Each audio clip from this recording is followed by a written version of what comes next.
မြတ်စွာဘုရားရဲ့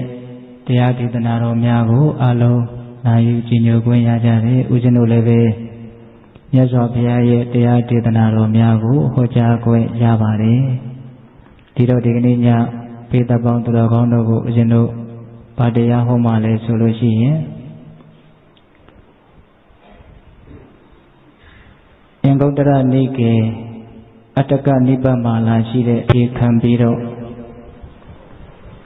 ဓမ္မပဒပါဠိတော်မဂ္ဂဝက်မှာလာရှိတဲ့ယဟန်တော်တစ်ပါးကိုအကြောင်းပြုပြီးတော့ဟောကြားတော်မူခဲ့တဲ့တရားတက္ကထာရှိပါတယ်အဲ့ဒါကိုလည်းဒီကနေ့ညဦးဇင်းတို့အခြေခံပါမယ်ပြီးတော့950ဇာတကနိဗ္ဗာန်တော်မှာလာရှိတဲ့သေရိဝဇတ်ဆိုတာရှိပါတယ်ဦးဇင်းတို့ဒီကနေ့ညအခြေခံအားဖြင့်အင်္ဂုတ္တပါဠိတော်ဓမ္မပဒပါဠိတော်ဇာတကနိဗ္ဗာန်တော်မှာလာရှိတဲ့တရားဒေသနာတော်များကိုပေါင်းစုပြီးတော့အလုံးတော်ပိသပေါင်းသူတော်ကောင်းတို့စဉ်းစားเสียမိမိတို့ဘဝနဲ့ပတ်သက်ပြီးတော့အလေးနဲ့တွေးတောเสียလေးတွေဖြစ်မဲ့လို့ထင်တာလေးတွေကိုရွေးပြီးတော့ဒီနေ့ညယဟန်ပြင်းနဲ့ရွဲကုန်တယ်လို့တရားကောင်းစဉ်ကိုအဲ့ဒါလိုတက်ချင်ပါတယ်။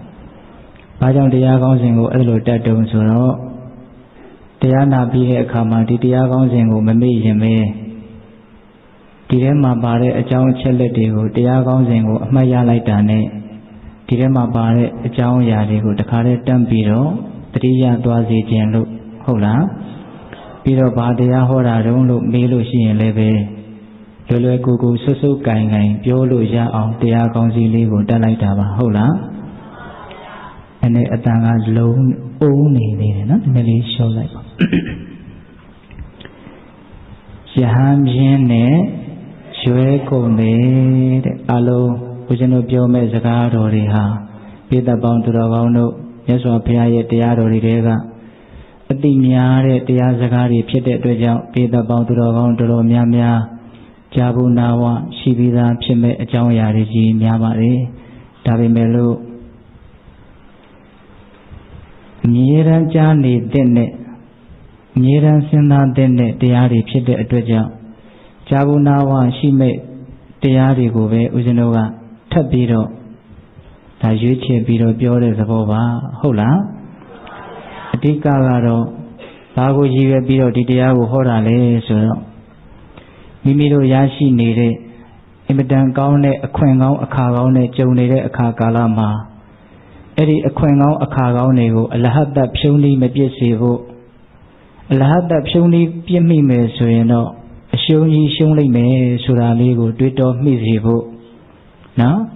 တနည်းအားဖြင့်တော့ကိုယ့်ရဲ့ဘဝကိုယ့်ရဲ့အခြေအနေဟာအင်မတန်ကံကောင်းလို့ကောင်းတာတွေတွေ့နေတယ်သို့တော်နားလည်ထားဖို့ရာကကံကောင်းတော်လည်းပဲအဲ့ဒီကောင်းတဲ့ကံနဲ့အညီကျင့်ကြံကြိုးကိုအားထုတ်နိုင်မှကံကောင်းရကြိုးနှက်လိမ့်မယ်ဟုတ်လားဒီဦးဇင်းတို့အခုပြောမှထဲမှာကံတော့ကောင်းရတာပဲသို့တော့ကံကောင်းပြီမဲ့လို့အဲ့ဒီကောင်းတာကိုအသုံးမချနိုင်တော့ကောင်းတဲ့ရလဒ်တွေမထွက်ဘဲနဲ့အဆုံးကြီးဆုံးအရှုံးကြီးရှုံးရတဲ့ပုံကိုယ်ရဲ့အကြောင်းကိုသိပြီးတော့မိမိတို့လည်းပဲအဲ့ဒါလို့မဖြစ်စေရဘူးဆိုတဲ့ရည်ရွယ်ချက်မျိုးဖြစ်ပေါ်လာစေဖို့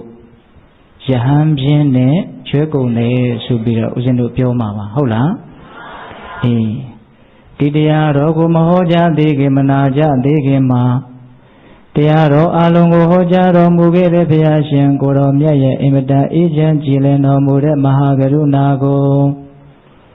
သိစရာတရားလုံးစုံကိုသိတော်မူမြင်တော်မူတဲ့သဗ္ဗညုတဉာဏ်ဒီဟုသောပညာကို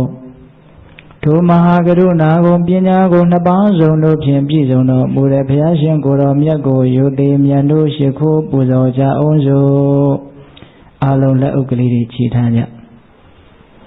ကရုဏာတိတလဟရယံပညာပိဇောတဝိဟတမောဟဓမ္မ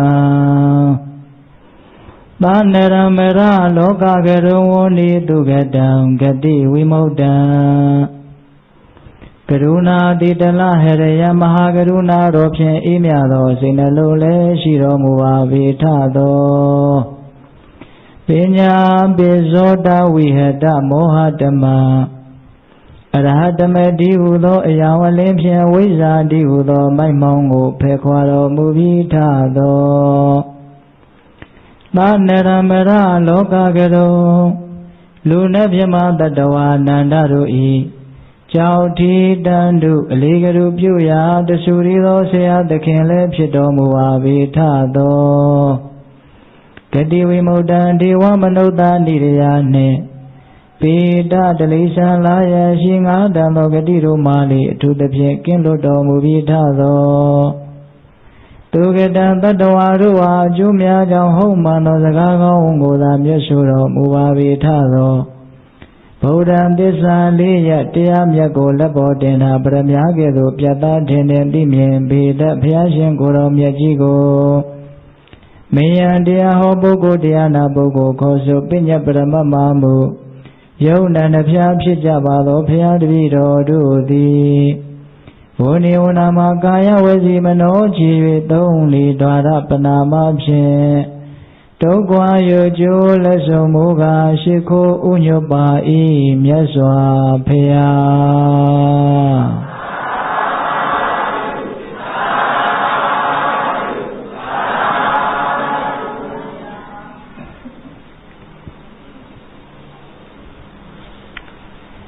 Akwengang Akagong Ne Duido Leve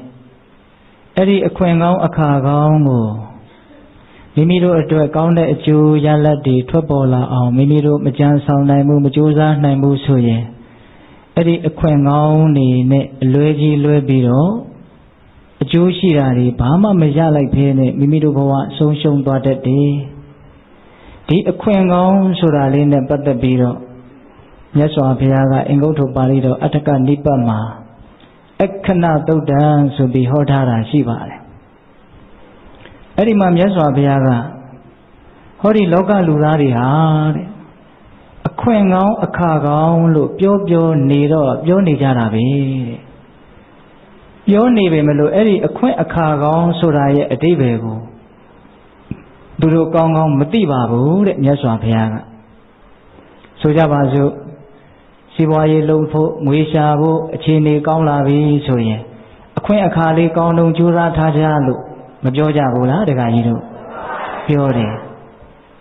Other Lupina Ye, a Mumudo Mimido Chide Ajid in the Pata Biro.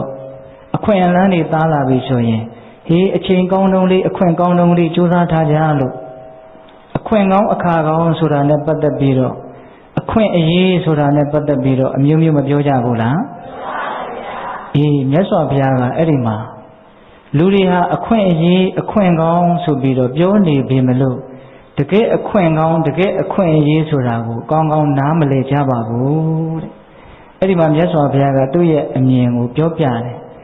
to get a quaint gong sura a chini zo shikugani Lumia Nima to get a quaint gong a cargong soyari a chini zo penacule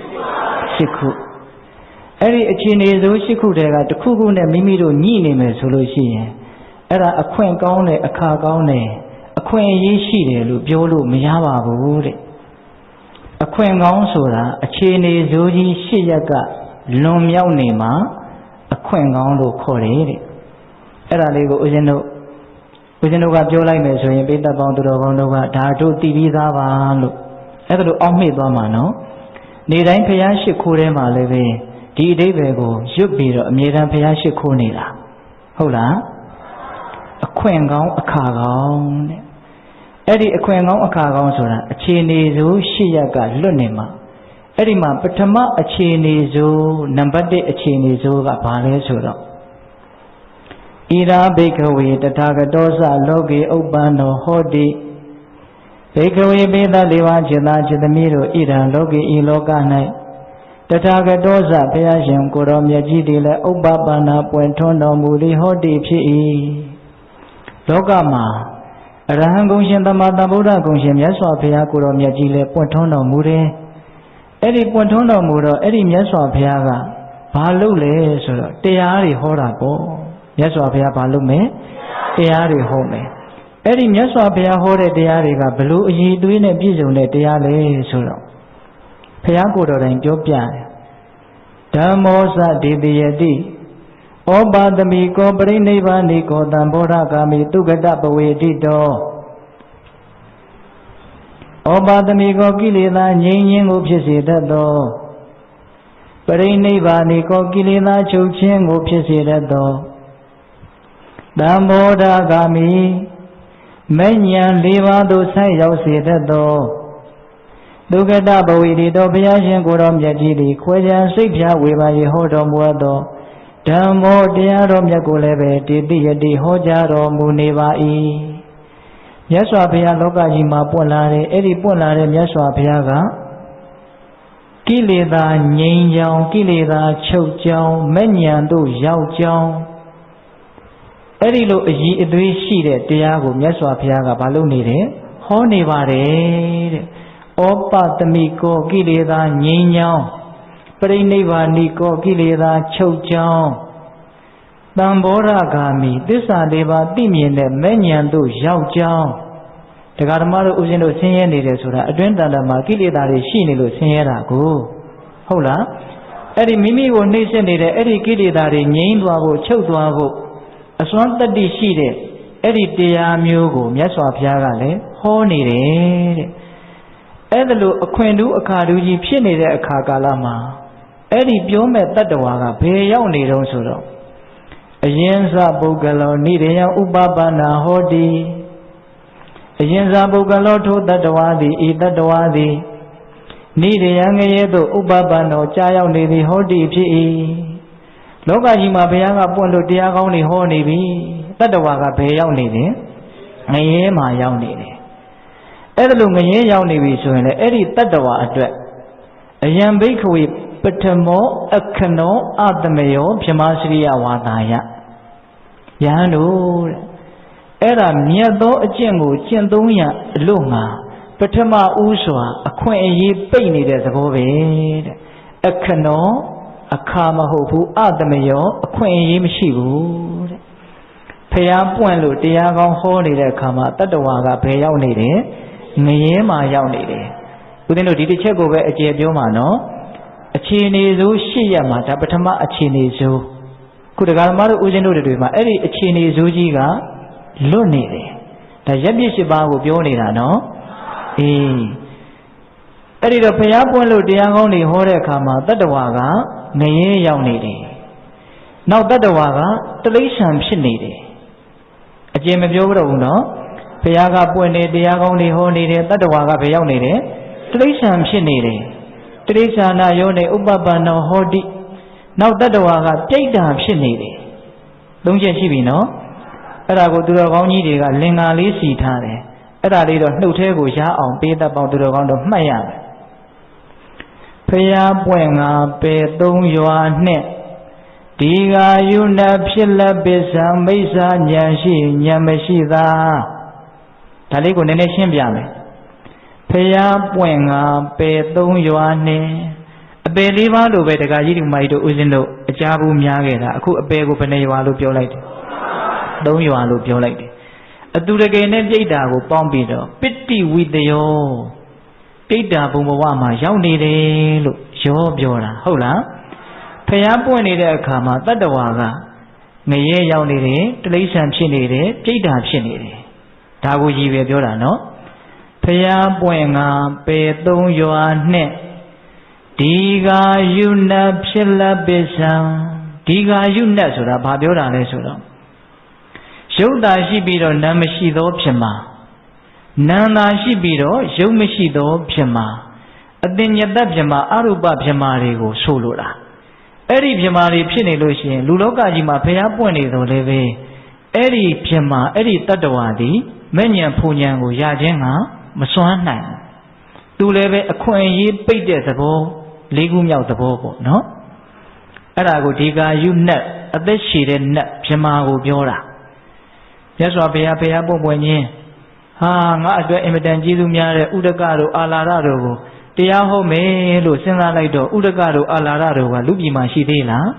မရှိတော့ဘူးဘယ်ရောက်နေတော့ဆိုတော့အရူပဘုံကိုရောက်သွားပြီအဲ့ဒါမြတ်စွာဘုရားကကျေးဇူးများလို့တ တရားတက်ဟောခြင်းတော်လည်းပဲသူတို့မှာယုံမရှိသောဗြဟ္မာဖြစ်နေတဲ့အတွက်ကြောင့်မြတ်စွာဘုရားရဲ့တရားကိုကြားနိုင်သောဘုရားရဲ့အစင်းကိုမြင်နိုင်သောနားတို့မျက်စိတို့မရှိတဲ့အတွက်ကြောင့်အလွဲကြီးလွဲပြီးတော့အရှုံးကြီးရှုံးနေရတယ်ပိဋကတို့ဒါတွေကြားမှုတယ်နော်အဲ့ဒီအခြေအနေဆိုးကလည်းတရားဓမ္မတို့ဦးဇင်းတို့မှာမလွတ်ဘူးလား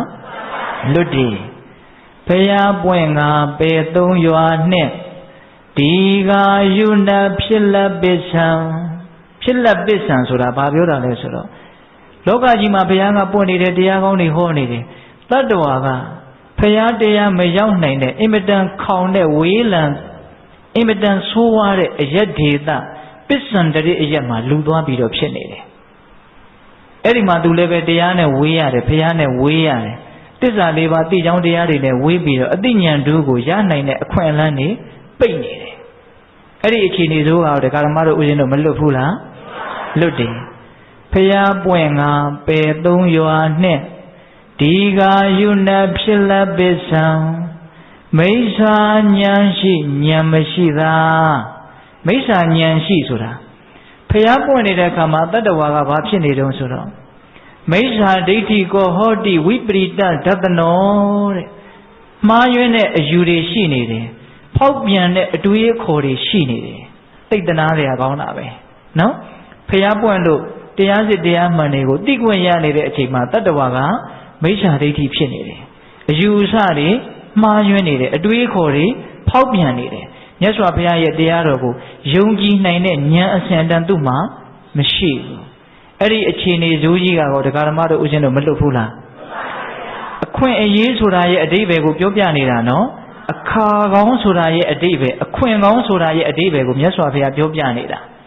ငွေရှာလို့ရတာတွေပညာရေးရှာလို့ရတာတွေကိုအခွင့်ကောင်းအခါကောင်းလို့မပြောတော့ပါဘူးဒါတွေကခဏတာ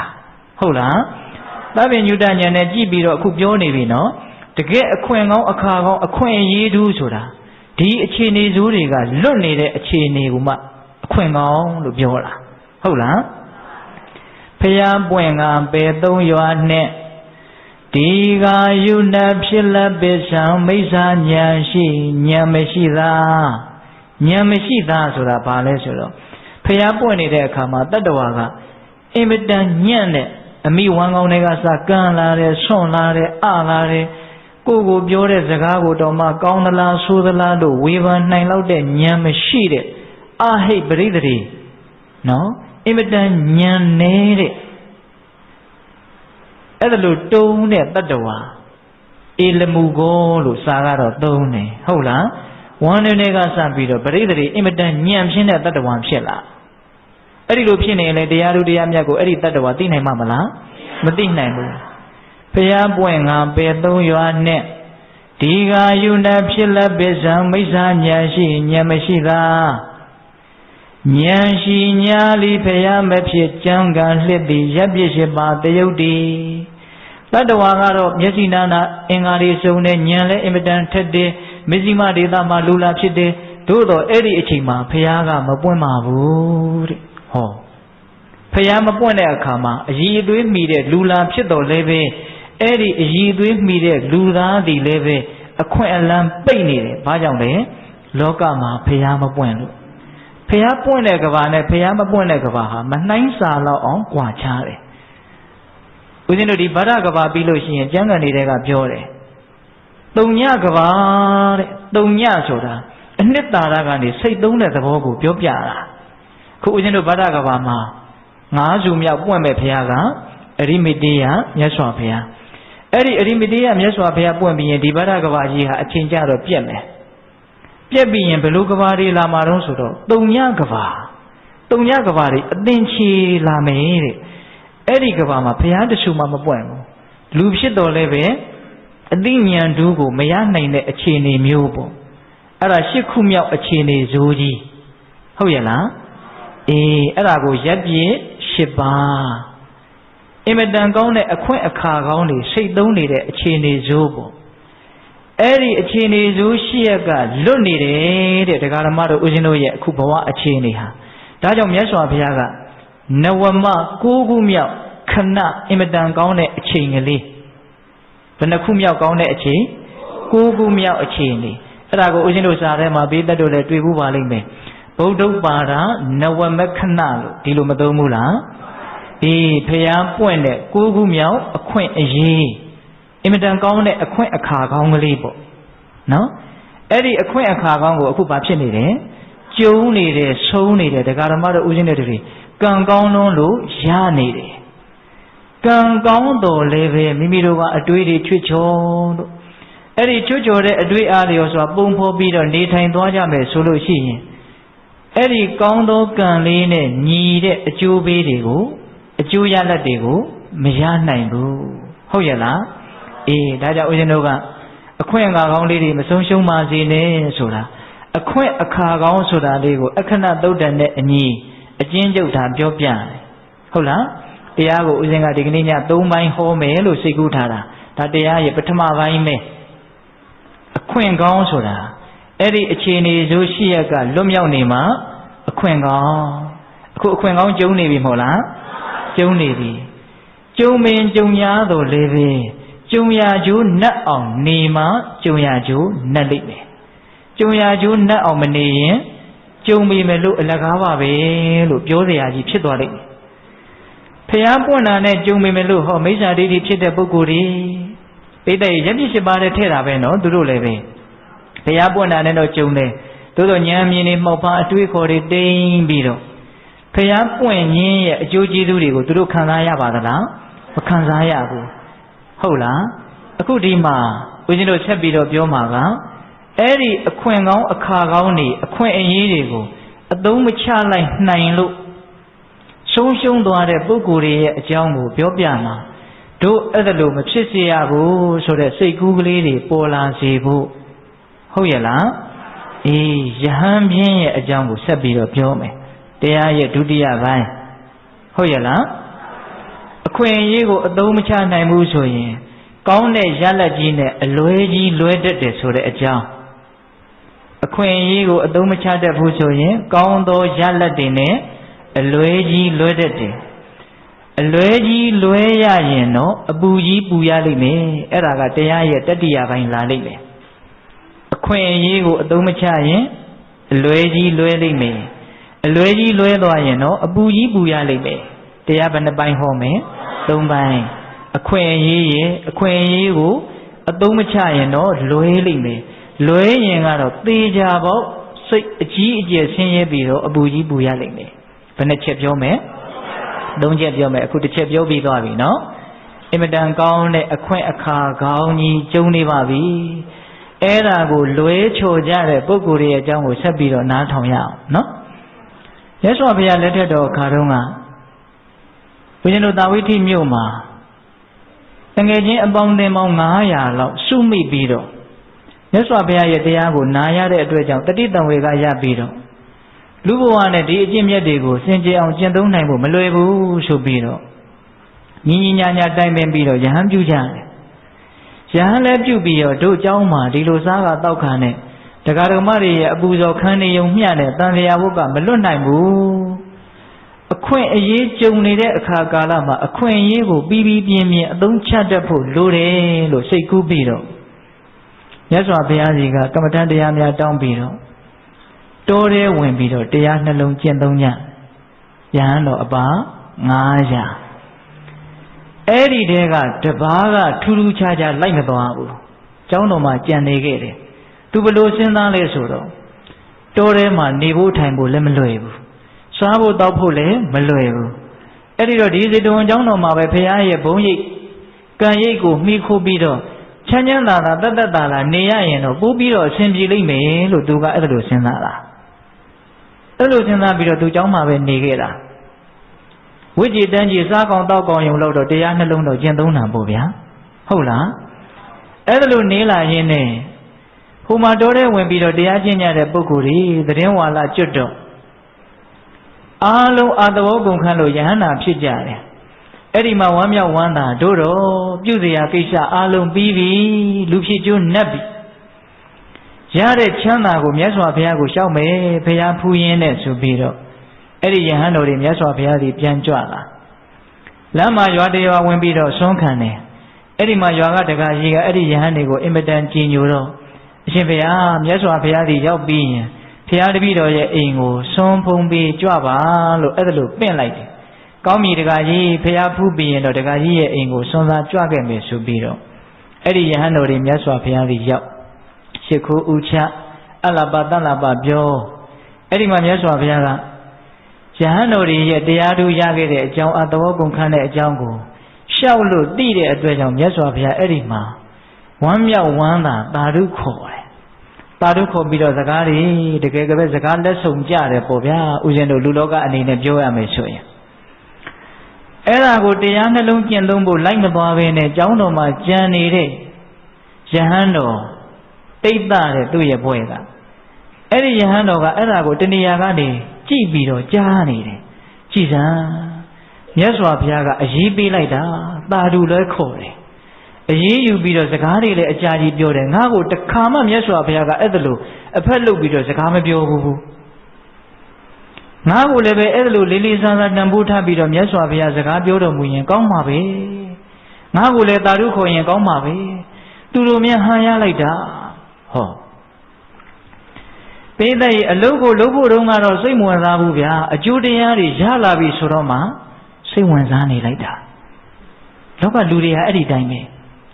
အလုပ်ကိုစိတ်ဝင်စားတာထက်အကျိုးတရားရလဒ်တွေကိုစိတ်ဝင်စားတဲ့လူတွေမများဘူးလားများတယ်ဗျအကျိုးတရားတက်ကြီးစိတ်ဝင်စားရုံမျှနဲ့အကျိုးတရားဟာမရနိုင်ဘူးအလုပ်ကိုစိတ်ဝင်စားရင်အကျိုးတရားဆိုတာသေချာပေါက်ရမယ်ဟုတ်ရဲ့လားအဲ့ဒါနဲ့သူကဘာလုပ်လဲဆိုတော့အဲ့ဒီယဟန်တော်တွေရဲ့မြတ်စွာဘုရားရဲ့ချီးမြှောက်မှုတွေကိုအားကျပြီးတော့ငါလေးပဲဖြစ်စေရမယ်ဟောပိဋကရဲ့အချင်းယူပြီးတော့လုပ်ရမယ့်အလုပ်ကိုအခုရေတွင်းတူးပြီးတော့အခုရေကြီးတောက်ချင်တဲ့စိတ်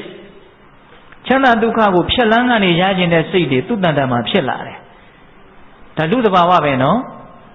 အဲ့ဒါနဲ့သူဘာလုပ်လဲဆိုတော့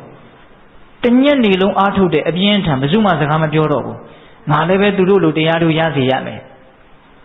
သူတို့တဝါတွင်လုံးအားထုတ်လာတဲ့တရားကိုသူကနာယီပိုင်းအတွင်းရခြင်းတာမဖြစ်နိုင်ဘူးအဲ့ဒါနဲ့မိုးချုပ်လာတော့အားထုတ်နေကြမဟုတ်တော့ညညီလေးတော်တော်လေးနဲ့လာတော့ငိုက်လာတယ်ဟာဟမ်မရဘူးအဲ့ဒါနဲ့အပြင်းထန်ကြီးပဲသူ့မှာအိမ်နေမရဘူးပြာရာတွေခတ်ပြီးတော့ဘာလုပ်လဲဆိုတော့ညအိပ်ရမယ့်အချိန်မှာမအိပ်ပါပဲနဲ့အဲ့ဒီအင်မတန်မာကျောတဲ့ကြောက်ဖြာကြီးရှိတယ်လမ်းလျှောက်တဲ့ကြောက်ဖြာကြီးရှိတယ်အဲ့ဒီကြောက်ဖြာပေါ်အပြင်းထန်ဈဉ္ညာသွားပြီးတော့အားထုတ်တယ်အဲ့ဒါနဲ့ညသကောင်လောက်ရောက်လာပြီဆိုတော့ဘယ်လိုမှ तू မထိန်နိုင်တော့ဘူးအဲ့ဒါငိုက်ပြီးတော့အဲ့ဒီနာမှောက်ရက်လဲတယ်ကြောက်ဖြာပေါ်မှာမှောက်ရက်လဲတယ်ခြေချိုးပြီးတော့အဲ့ဒီမှာအခက်မသိတော့ तू ပေါင်ကျိုးတယ်ဗျာနော်ပေါင်ကျိုးပြီဆိုတော့ तू အဲ့ဒီမှာတီးထန်တဲ့အတန်နဲ့အော်တော့အဲ့ဒီမှာရောက်လာတဲ့စောစောကယဟန္တာ900ဟာတော့တို့တငယ်ချင်းရဲ့အတန်ပဲအဲ့ဒါနဲ့သူတို့ကျင်းဆက်ရအကြောင်းအသီးသီးကနေကြွလာပြီးတော့သူ့ကိုပြုစုရတယ်မိတွေပါတွေထွန်းပြီးတော့အဲ့ဒီမှာမနဲ့တာလင်းရောယောဂကမတတ်တာအဲ့ဒါနဲ့ယဟန်တော်တွေအကုန်လုံးဝိုင်းပြုစုမနေ့တုန်းကမြတ်စွာဘုရားကိုလျှောက်ထားတဲ့ဒကာကြီးကဖျားဖူးပြီးရင်သူတို့ရဲ့အိမ်ကိုစွန်းစားကြွဖို့အဲ့ဒါဘုရားတပည့်တော်တို့စွန်းစားကြွပါရစေလို့လျှောက်ထားတယ်အဲ့ဒါအာယုံတက်လို့လင်းနေကြီးတော်မြင့်ထီဒီမှာဒီယဟန်ကိုပြုစုနေရတာနဲ့အဲ့ဒီဒကာကြီးရဲ့အိမ်ကိုဆွန်းဖုံးပြီးမကြွနိုင်ဘူးအဲ့ဒီမှာမြတ်စွာဘုရားကချစ်သားတို့ဘာလို့မသွားကြတော့ဆွန်းဖုံးပြီးသွားမယ်လို့မင်းတို့ငါလျှောက်ထားတယ်မဟုတ်လားမှန်လားပါဗျာဒီမှာဘုရားတပည့်တော်တို့ရဲ့တငယ်ချင်းကြီးကြောက်ပြပေါ်မှာလဲလို့ပေါင်ကျိုးလို့ဘုရားအဲ့ဒီမှာအကျိုးအကြောင်းမြတ်စွာဘုရားကိုလျှောက်တယ်ပြင်းပြင်းရဲ့ရလက်တွေဟာဘယ်လိုလဲဆိုတာလေးကိုစဉ်းစားရင်းနဲ့နားထောင်တော့ဒကမကြီးများလူတယောက်ပြင်းပြီးတော့အဲ့လိုကြီးဖြစ်တော့ကျန်တဲ့လူတွေပါဒုက္ခရောက်ကုန်တယ်အဲ့ဒီမှာမြတ်စွာဘုရားကဘာပြောတုံးဆိုတော့ချစ်သားတို့တဲ့အဲ့ဒီယဟန်ဟာအခုသာလင်သင်တို့ရဲ့သွားရမယ့်ခရီးကိုသင်တို့ရဲ့ရလာမယ့်လက်လာဘကိုအနှောင့်အယှက်ပြုတာမဟုတ်ဘူးရှေးတုန်းကလည်းပြုဘူးတယ်ဆိုပြီးတော့ဦးဇင်းတို့ဝရုဏဇတ်ဆိုတာလေးကိုဟောတယ်လှုပ်တဲ့လှုပ်ထိုက်တဲ့အလုပ်ကိုရှေးဥစွာမလုပ်ရင်ဘယ်လိုဒုက္ခရောက်တတ်တယ်လဲဆိုတာလေးကိုစက်မိလာတော့မြတ်စွာဘုရားဆိုတာဉာဏ်ကြီးတာဆိုတော့ပြောပြတာပေါ့ဟုတ်လားဝရုဏဇတ်တယ်ဗျာအဲ့ဒါလေးလည်းနည်းနည်းတော့နားထောင်ကြည့်အောင်အိမ်မှာမိတို့ရဲ့သားတွေသမီးတွေညီတွေအကိုတွေ တကယ်လို့မြင်ပြင်းတဲ့စိတ်တဲ့ရှိနေတယ်ဆိုရင်အဲ့ဒီပုံမြင်လေးအဲ့ဒီဇတ်တော်လေးပုံမြင်မဟုတ်ပါဘူးဇတ်တော်လေးပြောပြရတာပေါ့ဟုတ်လားအဲ့ဒီမှာမြတ်စွာဘုရားကချက်သားတို့တဲ့တခုသောဘဝတုန်းကငါဘုရားအလောင်းတော်ကြီးဟာဒိဋ္ဌပမောက္ခဆရာကြီးဖြစ်တယ်အဲ့ဒီမှာတပည့်တွေငါမှ900လောက်ရှိတယ်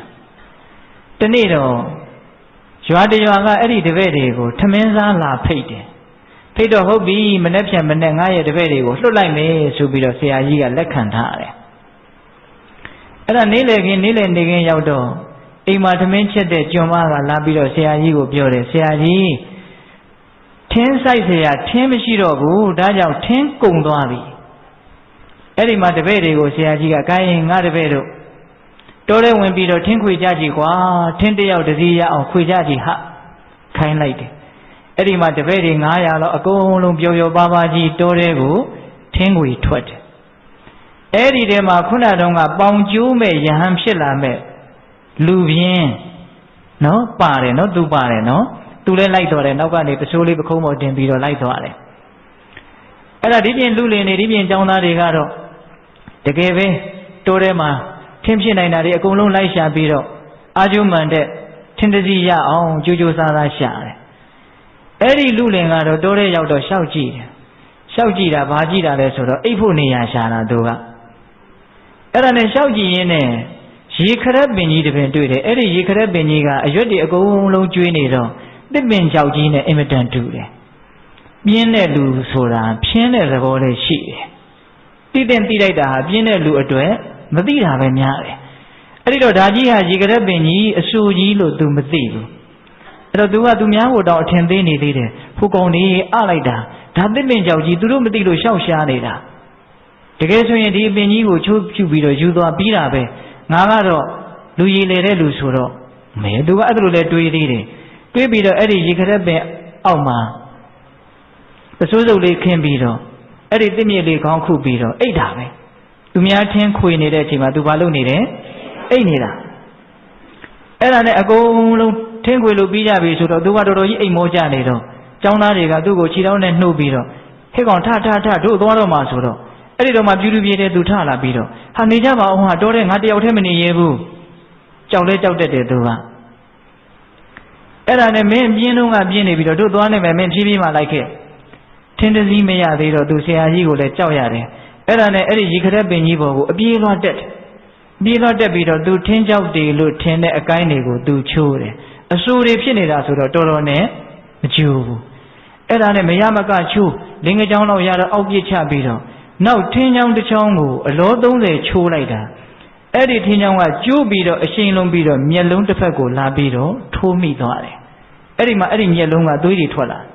အဲ့ဒီမှာအဲ့ဒီမျက်လုံးကိုလက်တစ်ဖက်နဲ့ပိတ်ပြီးတော့တစ်ပင်ပေါ်ကခဲရခဲစစ်ဆင်း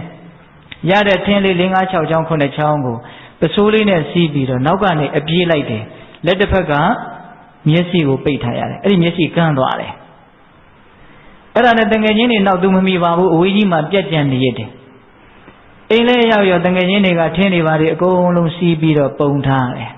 သူကနောက်ဆုံးမှရောက်တော့သူ့ရဲ့ထင်းစည်းကအပေါ်စွန်ဆုံးမှဖြန့်ပြီးတော့ထားလိုက်တယ်မနဲ့လင်းတော့ကျွမ်းမဖြစ်တဲ့လူကမနဲ့ခင်းစောစောထမင်းစားသွားရမှာဆိုတော့အစောကြီးထပ်ပြီးတော့ထမင်းစားလိုက်မယ်ယာကုတောက်ပြီးတော့သွားကြဆိုဆရာကခိုင်းတော့ယာကုထပ်ပြီးတော့ကြိုတာအပေါ်စွန်ဆုံးထင်းတွေကိုဆွဲချလာတယ်ကျွမ်းမကလည်းခတ်အားဟိုရောက်တော့မီးဖို့တဲ့ရောက်တော့မီးမွေးတယ်ထင်းအဆူတွေနဲ့မွေးတော့မီးကတနေ့ကို1မိနစ်လုံးမွေးလို့မရကိုင်းယာကုတောက်ကြမယ်တို့ရွာကိုဆွမ်းစားထမင်းစားသွားရမယ်ဆိုတော့ယာကုကကြက်ဖို့ဝေလာဝေးလို့မီးတောင်ညှိလို့မရသေးဘူးအဲ့ဒီမှာနေကြီးမြင့်တော့ဆရာကြီးကဟေးငါတပည့်တွေမင်းတို့ဘာလို့မသွားကြတော့အဲ့ဒီမှာယာကုမကြိုဘူးကျွမ်းမကဆရာကြီးဒီကောင်တွေထင်းနေအဆူတွေခွေးလာတယ်အဲ့ဒီမှာပြဿနာကဆရာကြီးနားပေါက်ကြတော့ဘာဖြစ်လဲလို့စစ်လိုက်တော့ဟိုမှာမျက်စိတစ်ဖက်ကိုလက်နဲ့အုပ်ထားတဲ့လူတရက်ခံကလူတယောက်ပြင်းတာနဲ့ကြံတဲ့လူတွေအကုန်လုံးဆက်ဆက်ရဘာဖြစ်သွားတယ်ဒုက္ခတွေရောက်ကုန်တယ်အဲ့ဒီမှာဆရာကြီးကသူ့ရဲ့တပည့်တွေကိုဂါထာလေးတစ်ပုဒ်နဲ့ဆုံးမတယ်ဖះလောင်းဆိုတော့ဉာဏ်ကြီးတာပေါ့ဗျာယောပုပ္ပိကရတိယာနိပစ္ဆံသောကာတုမိစ္ဆန္တိဝရုဏကထာပင်ဇောဝသပ္ပစ္ဆာမနုတ္တပတိ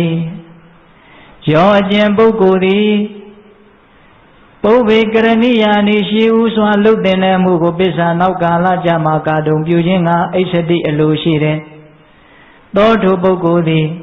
ဝရုဏကဋ္ဌပင်သောဝါထင်းချိုးလိုမျက်စိကန်းသောလူလင်ကဲ့သို့ပစ္စာနောက်ကာလ၌အနုတ္တပတိအဖန်ဖန်တလဲလဲပူပန်ရကုန်၏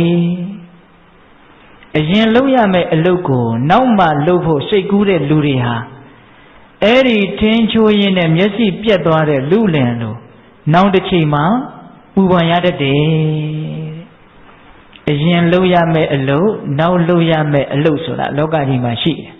ဒါကတော့ကိုယ်ဉာဏ်ရှိသလိုဆုံးဖြတ်ချက်ချကြတာပဲနော်ဘယ်အလုပ်ကအရင်လုပ်ရမယ်ဘယ်အလုပ်ကနောက်လုပ်ရမယ်ဆိုတာတယောက်နဲ့တယောက်အဖြစ်ထုတ်ချတဲ့တူနိုင်မှာမလားမတူနိုင်ဘူးဗျ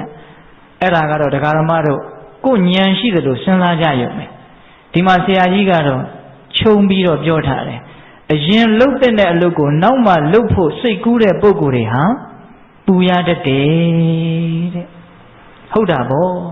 အရင်လှုပ်ရမယ့်အလုပ်ကိုနောက်မှလှုပ်မယ်ဆိုတော့မလှုပ်လိုက်ရသေးခင်မှာအကြောင်းတစ်မျိုးမျိုးကြောင့်လှုပ်ခွင့်မသာတော့ဘူးဆိုလို့ရှိရင်ဘယ်နဲ့လှုပ်မလဲဟုတ်ရဲ့လားအဲ့တော့တရားဓမ္မတို့သဘောပေါက်ပါတယ်တရားတွေအများကြီးနာထားအရင်လှုပ်ရမယ့်အလုပ်ဆိုတာသဘောပေါက်လိမ့်မယ်လို့ထင်ပါတယ်နော်အသက်ဆိုတာအချိန်မရွေးသေနိုင်နေဟုတ်ရဲ့လားအဲ့ဒီတော့ကိုယ်ခေါင်းထဲမှာအမြဲတမ်းအဖြေထုတ်နေတာကတော့အရေးကြီးတယ်လို့ထင်တဲ့အလုပ်တွေကိုအရင်လုပ်ကြတာပါပဲအရေးကြီးတယ်အရေးမကြီးဘူးဆိုတာကလည်းဘယ်လိုပြည်တယ်နဲ့တိုင်းပြီးတော့အရေးကြီးတယ်အရေးမကြီးဘူးလို့ဆုံးဖြတ်ချက်ချကြတာလေတန်ဖိုးကြီးတယ်တန်ဖိုးမကြီးဘူးဆိုတာနဲ့ပတ်သက်ပြီးတော့ဆုံးဖြတ်ချက်ချကြတာတန်ဖိုးကြီးတယ်လို့ထင်တဲ့အလုပ်ကိုအရေးကြီးတယ်လို့ပြောတာပါပဲ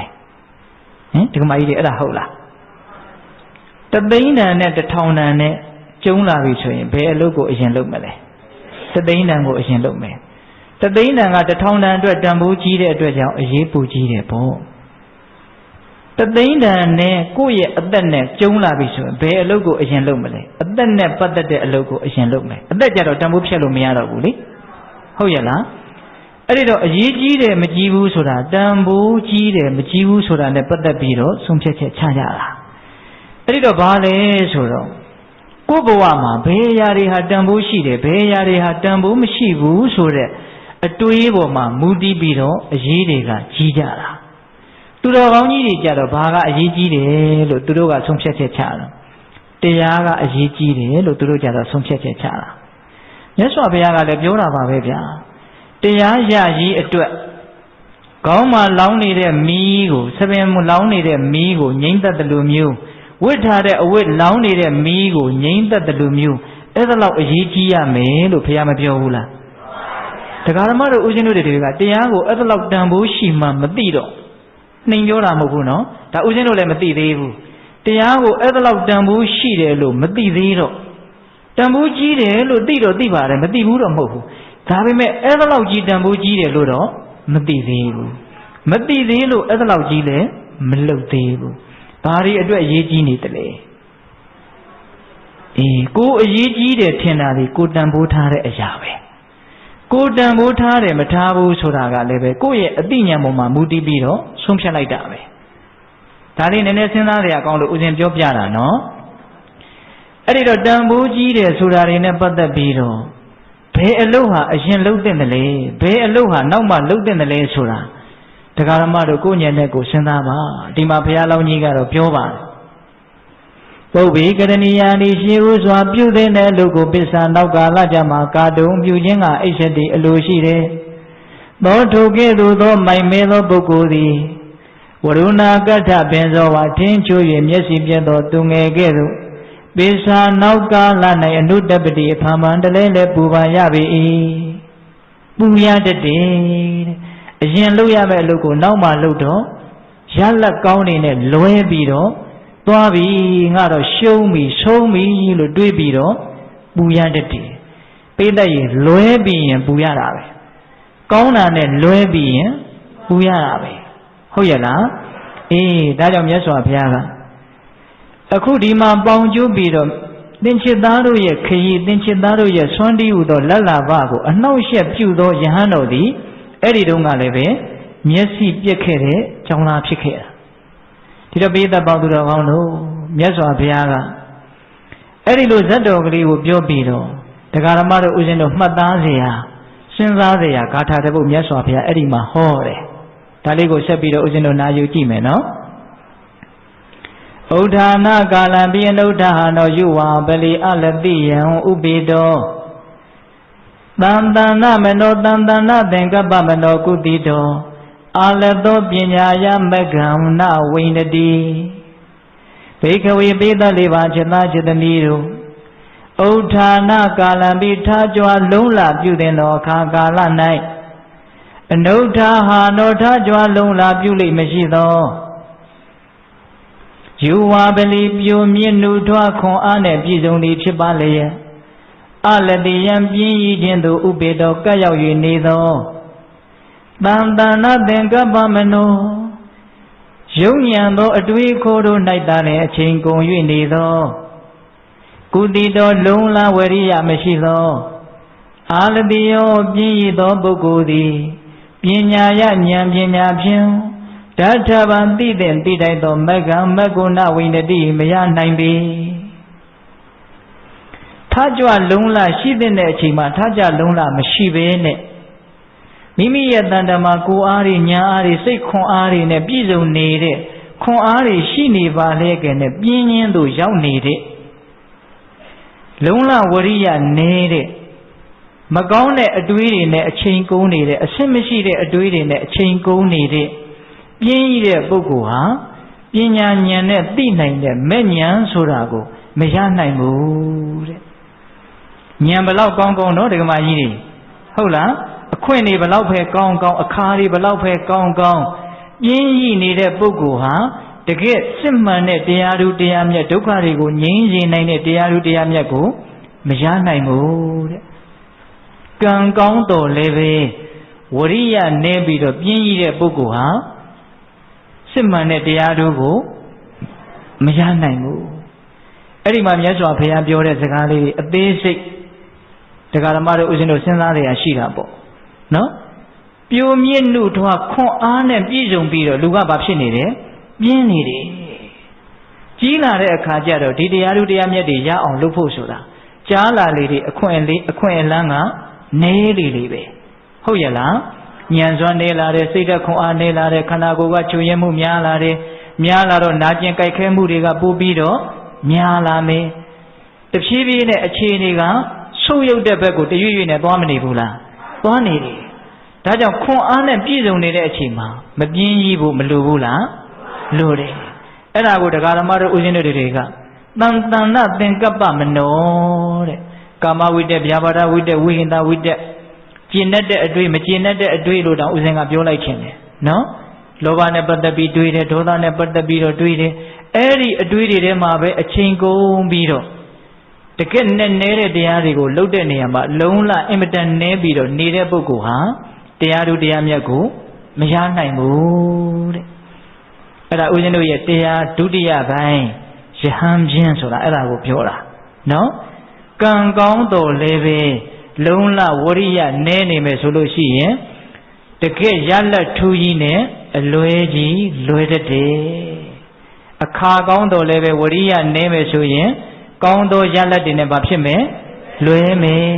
နှစ်ပိုင်းရှိပြီနော်အခွင့်ကောင်းအခါကောင်းကြီးကတော့တကယ်ရှားရှားပါပါကံကောင်းလို့ကျုံမနေဘူးလားကျုံနေတယ်အဲ့ဒါကိုတရားဓမ္မတို့ဦးဇင်းတို့တွေကအတွေးတွေကအရှင်းနေပြီးတော့တန်ဖိုးထားတာတွေလွဲပြီးတော့အရေးတွေကမကြီးတဲ့နေရာကြီးတဲ့နေရာမှာမကြီးပဲနဲ့အဲ့ဒီတော့လုံလတွေကလည်းမထုတ်တဲ့နေရာမှာထုတ်ပြီးတော့ထုတ်တဲ့နေရာမှာမထုတ်တော့ဘူးလေတချို့လုံလဝရိယသိကောင်းတယ်နော်ဒါပေမဲ့ဘယ်နေရာမှာကောင်းနေတာလဲဒါစဉ်းစားကြရလို့တယ်မြတ်စွာဘုရားကတော့ဟောပါတယ်ဗျာမှားယွင်းတဲ့အဆုံးအမမှားယွင်းတဲ့သာသနာမှာ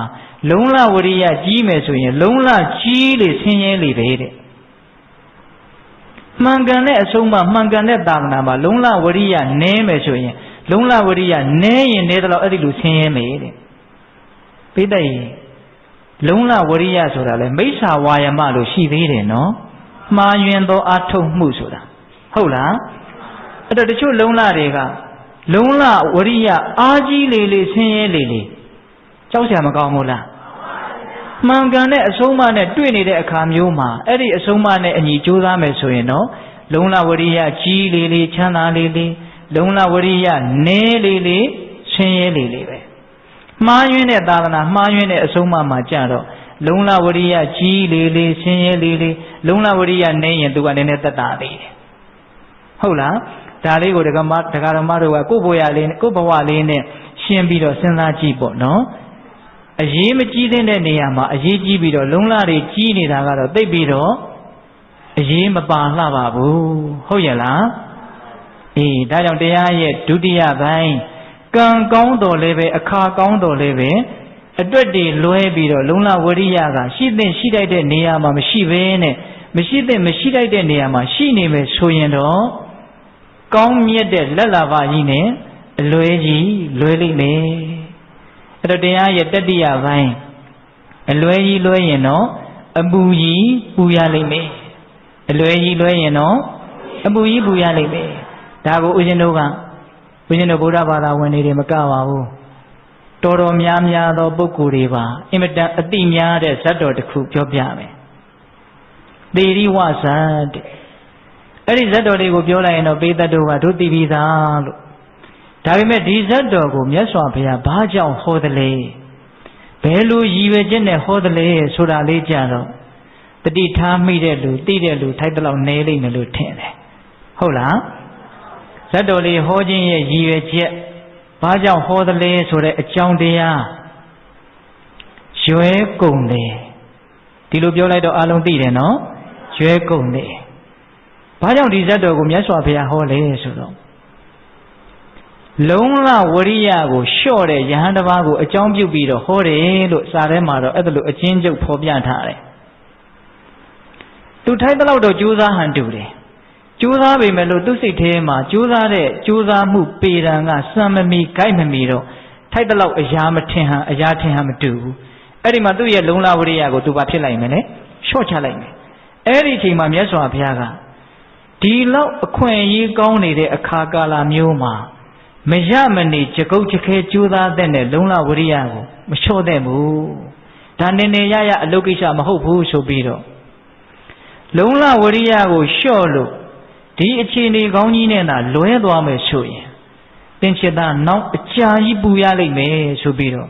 လွဲရင်ပူရတတ်တယ်ဆိုပြီးမြတ်စွာဘုရားကအဲ့ဒီမှာသေရိဝဇတ်ဆိုတဲ့ရွယ်ကုန်တဲ့ဇတ်ကိုဟောတာလိပ်ပတ်လေအောင်အကျဉ်းမြင့်လေးတော့ပြောရမယ်နော်တခုသောဘဝတုန်းကဦးဇင်းတို့ဘုရားလောင်းကြီးကရွယ်ရောင်းစားတဲ့ရွယ်ကုန်တယ်အဲ့ဒီမှာဒေဝရရဲ့အလောင်းကလည်းသေရိဝဆိုတဲ့နာမည်နဲ့ရွယ်ရောင်းစားတယ်တနေ့တော့အရိဋ္ဌပူရဆိုပြီးတော့အရိဋ္ဌတိုင်းပြည်ကိုအရိဋ္ဌမြို့ကိုအဲ့ဒီရွယ်ကုန်တော်နှစ်ယောက်အတူတူရောက်တယ်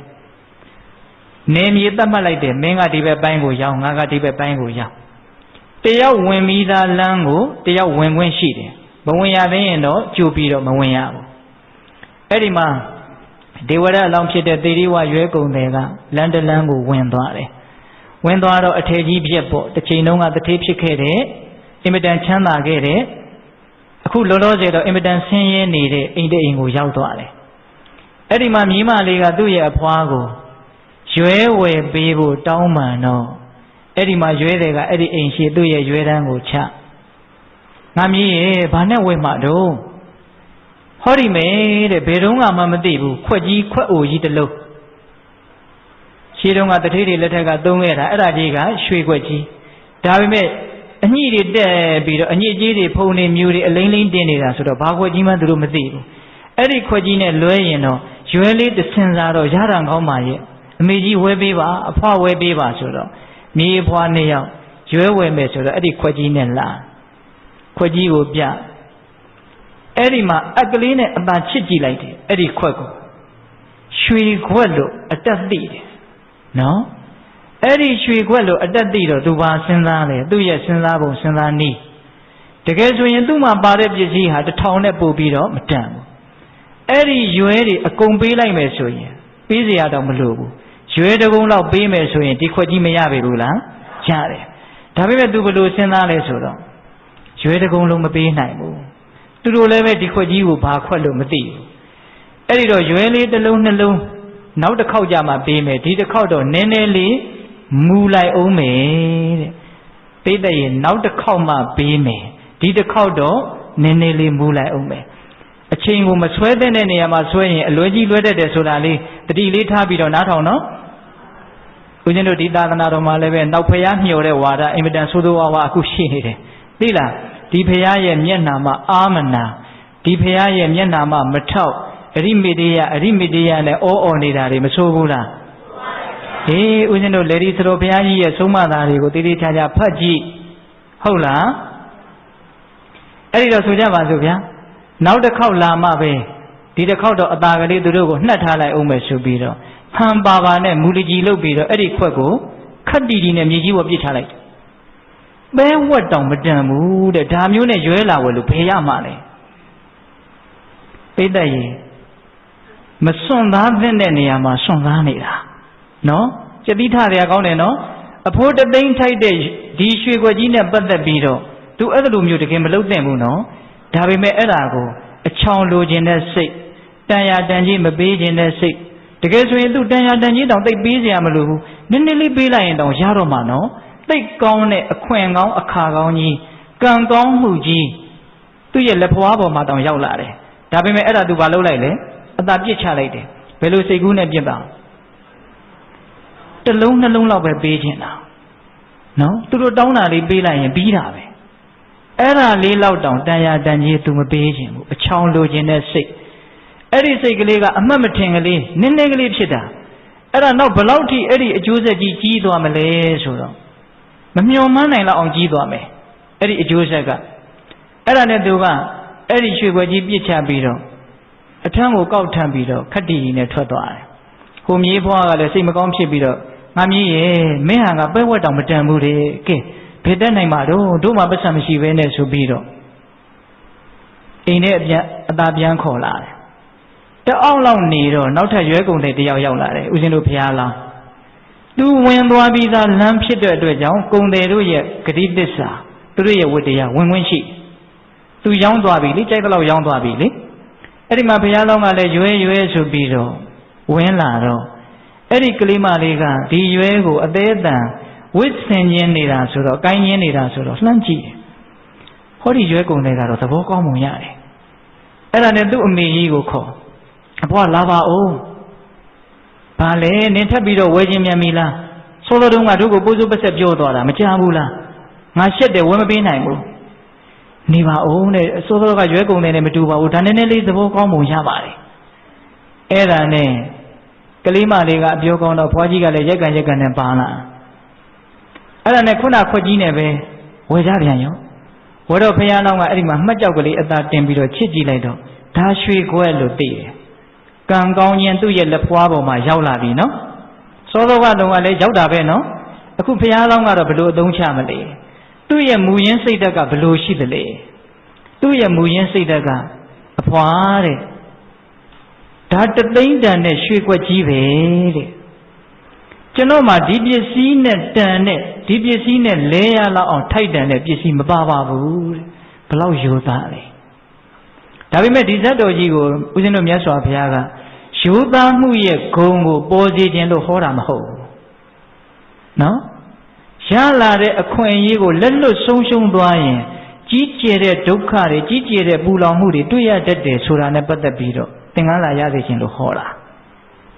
ဒါပေမဲ့ဒီမှာယိုသားမှုကိုလည်းတွေ့ရတယ်သူ့ရဲ့စိတ်ဓာတ်ကလေး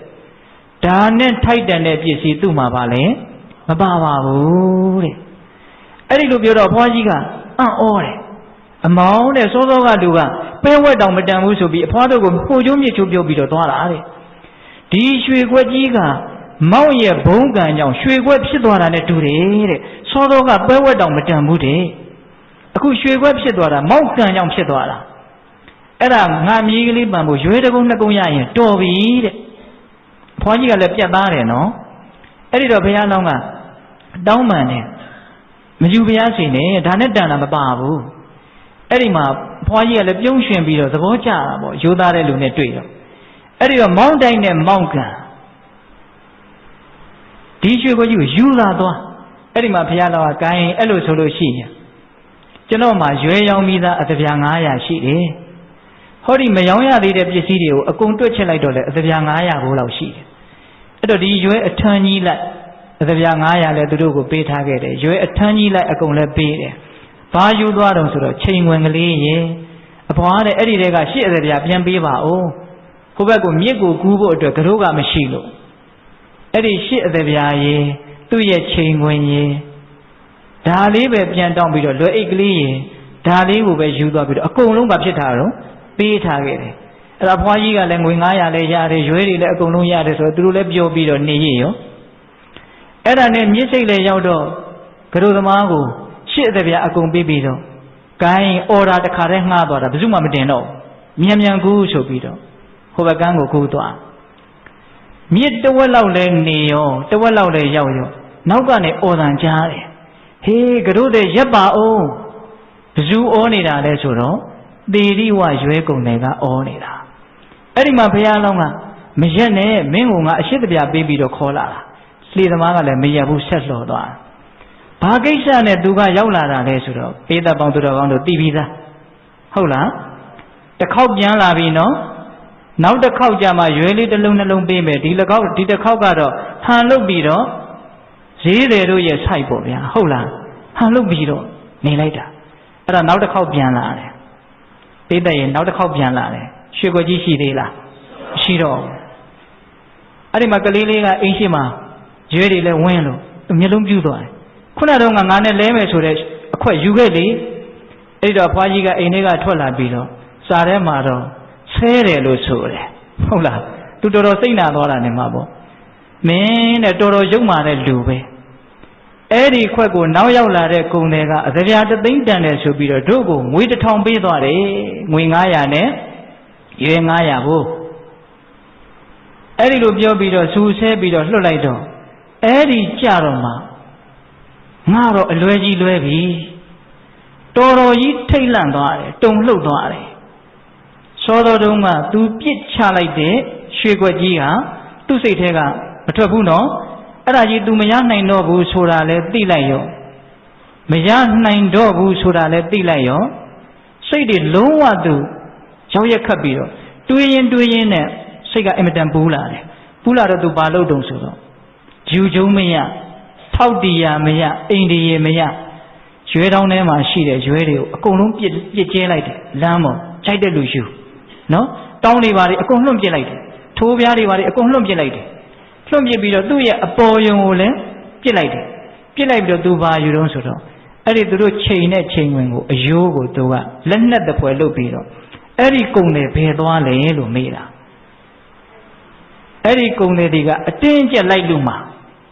စောတော်တုန်းကအကြီးအသားတစ်ခုနှစ်ခုပေးလိုက်ရင်ရမဲ့ကိစ္စကိုအခုကြတော့အကျဉ်းပဒံလုံးမှရမယ်အနေအထားမျိုးလို့ तू ထင်သွားပြန်ပြီနော်အေးအဲ့ဒါနဲ့ तू လိုက်သွားတယ်လိုက်တော့မြစ်စိတ်ရောက်တော့မှီသေးလားမမှီတော့ဘူးမမှီတော့ဟေးရပ်ပါဟိုကလည်းမရက်ဘူးဆက်သွားတယ်အဲ့ဒီမှာသွားပြီလွဲပြီတဖြည်းဖြည်းနဲ့ဝေးသွားပြီလေဝေးသွားပြီလေအဲ့ဒီဝေးလေသွားပြီသေးချသွားပြီဒါဘယ်လိုမှမရနိုင်တော့ဘူးဆုံးဖြတ်ချက်ကျသွားပြီအိမ်ကလိုက်လာတော့ကတော့အဲ့ဒီလူနဲ့တွေ့ရင်ဒါငါအရင်တွေ့တာဆိုပြီးတော့ဖြည့်ရှင်းပြီးတော့ရယူမယ်ဆိုရင်ယူလို့ရလောက်သေးတယ်ဆိုတဲ့အတွေးလေးကနည်းနည်းရှိနေသေးတော့အမြင်ကလေးကမပြတ်သေးဘူးလေအခုဟိုရွဲကုန်တွေကမရက်တော့ဘူးဟိုဘက်ကရောက်တော့မယ်ဆိုတော့ဆုံးဖြတ်ချက်ကျသွားပြီငါမရနိုင်တော့ဘူး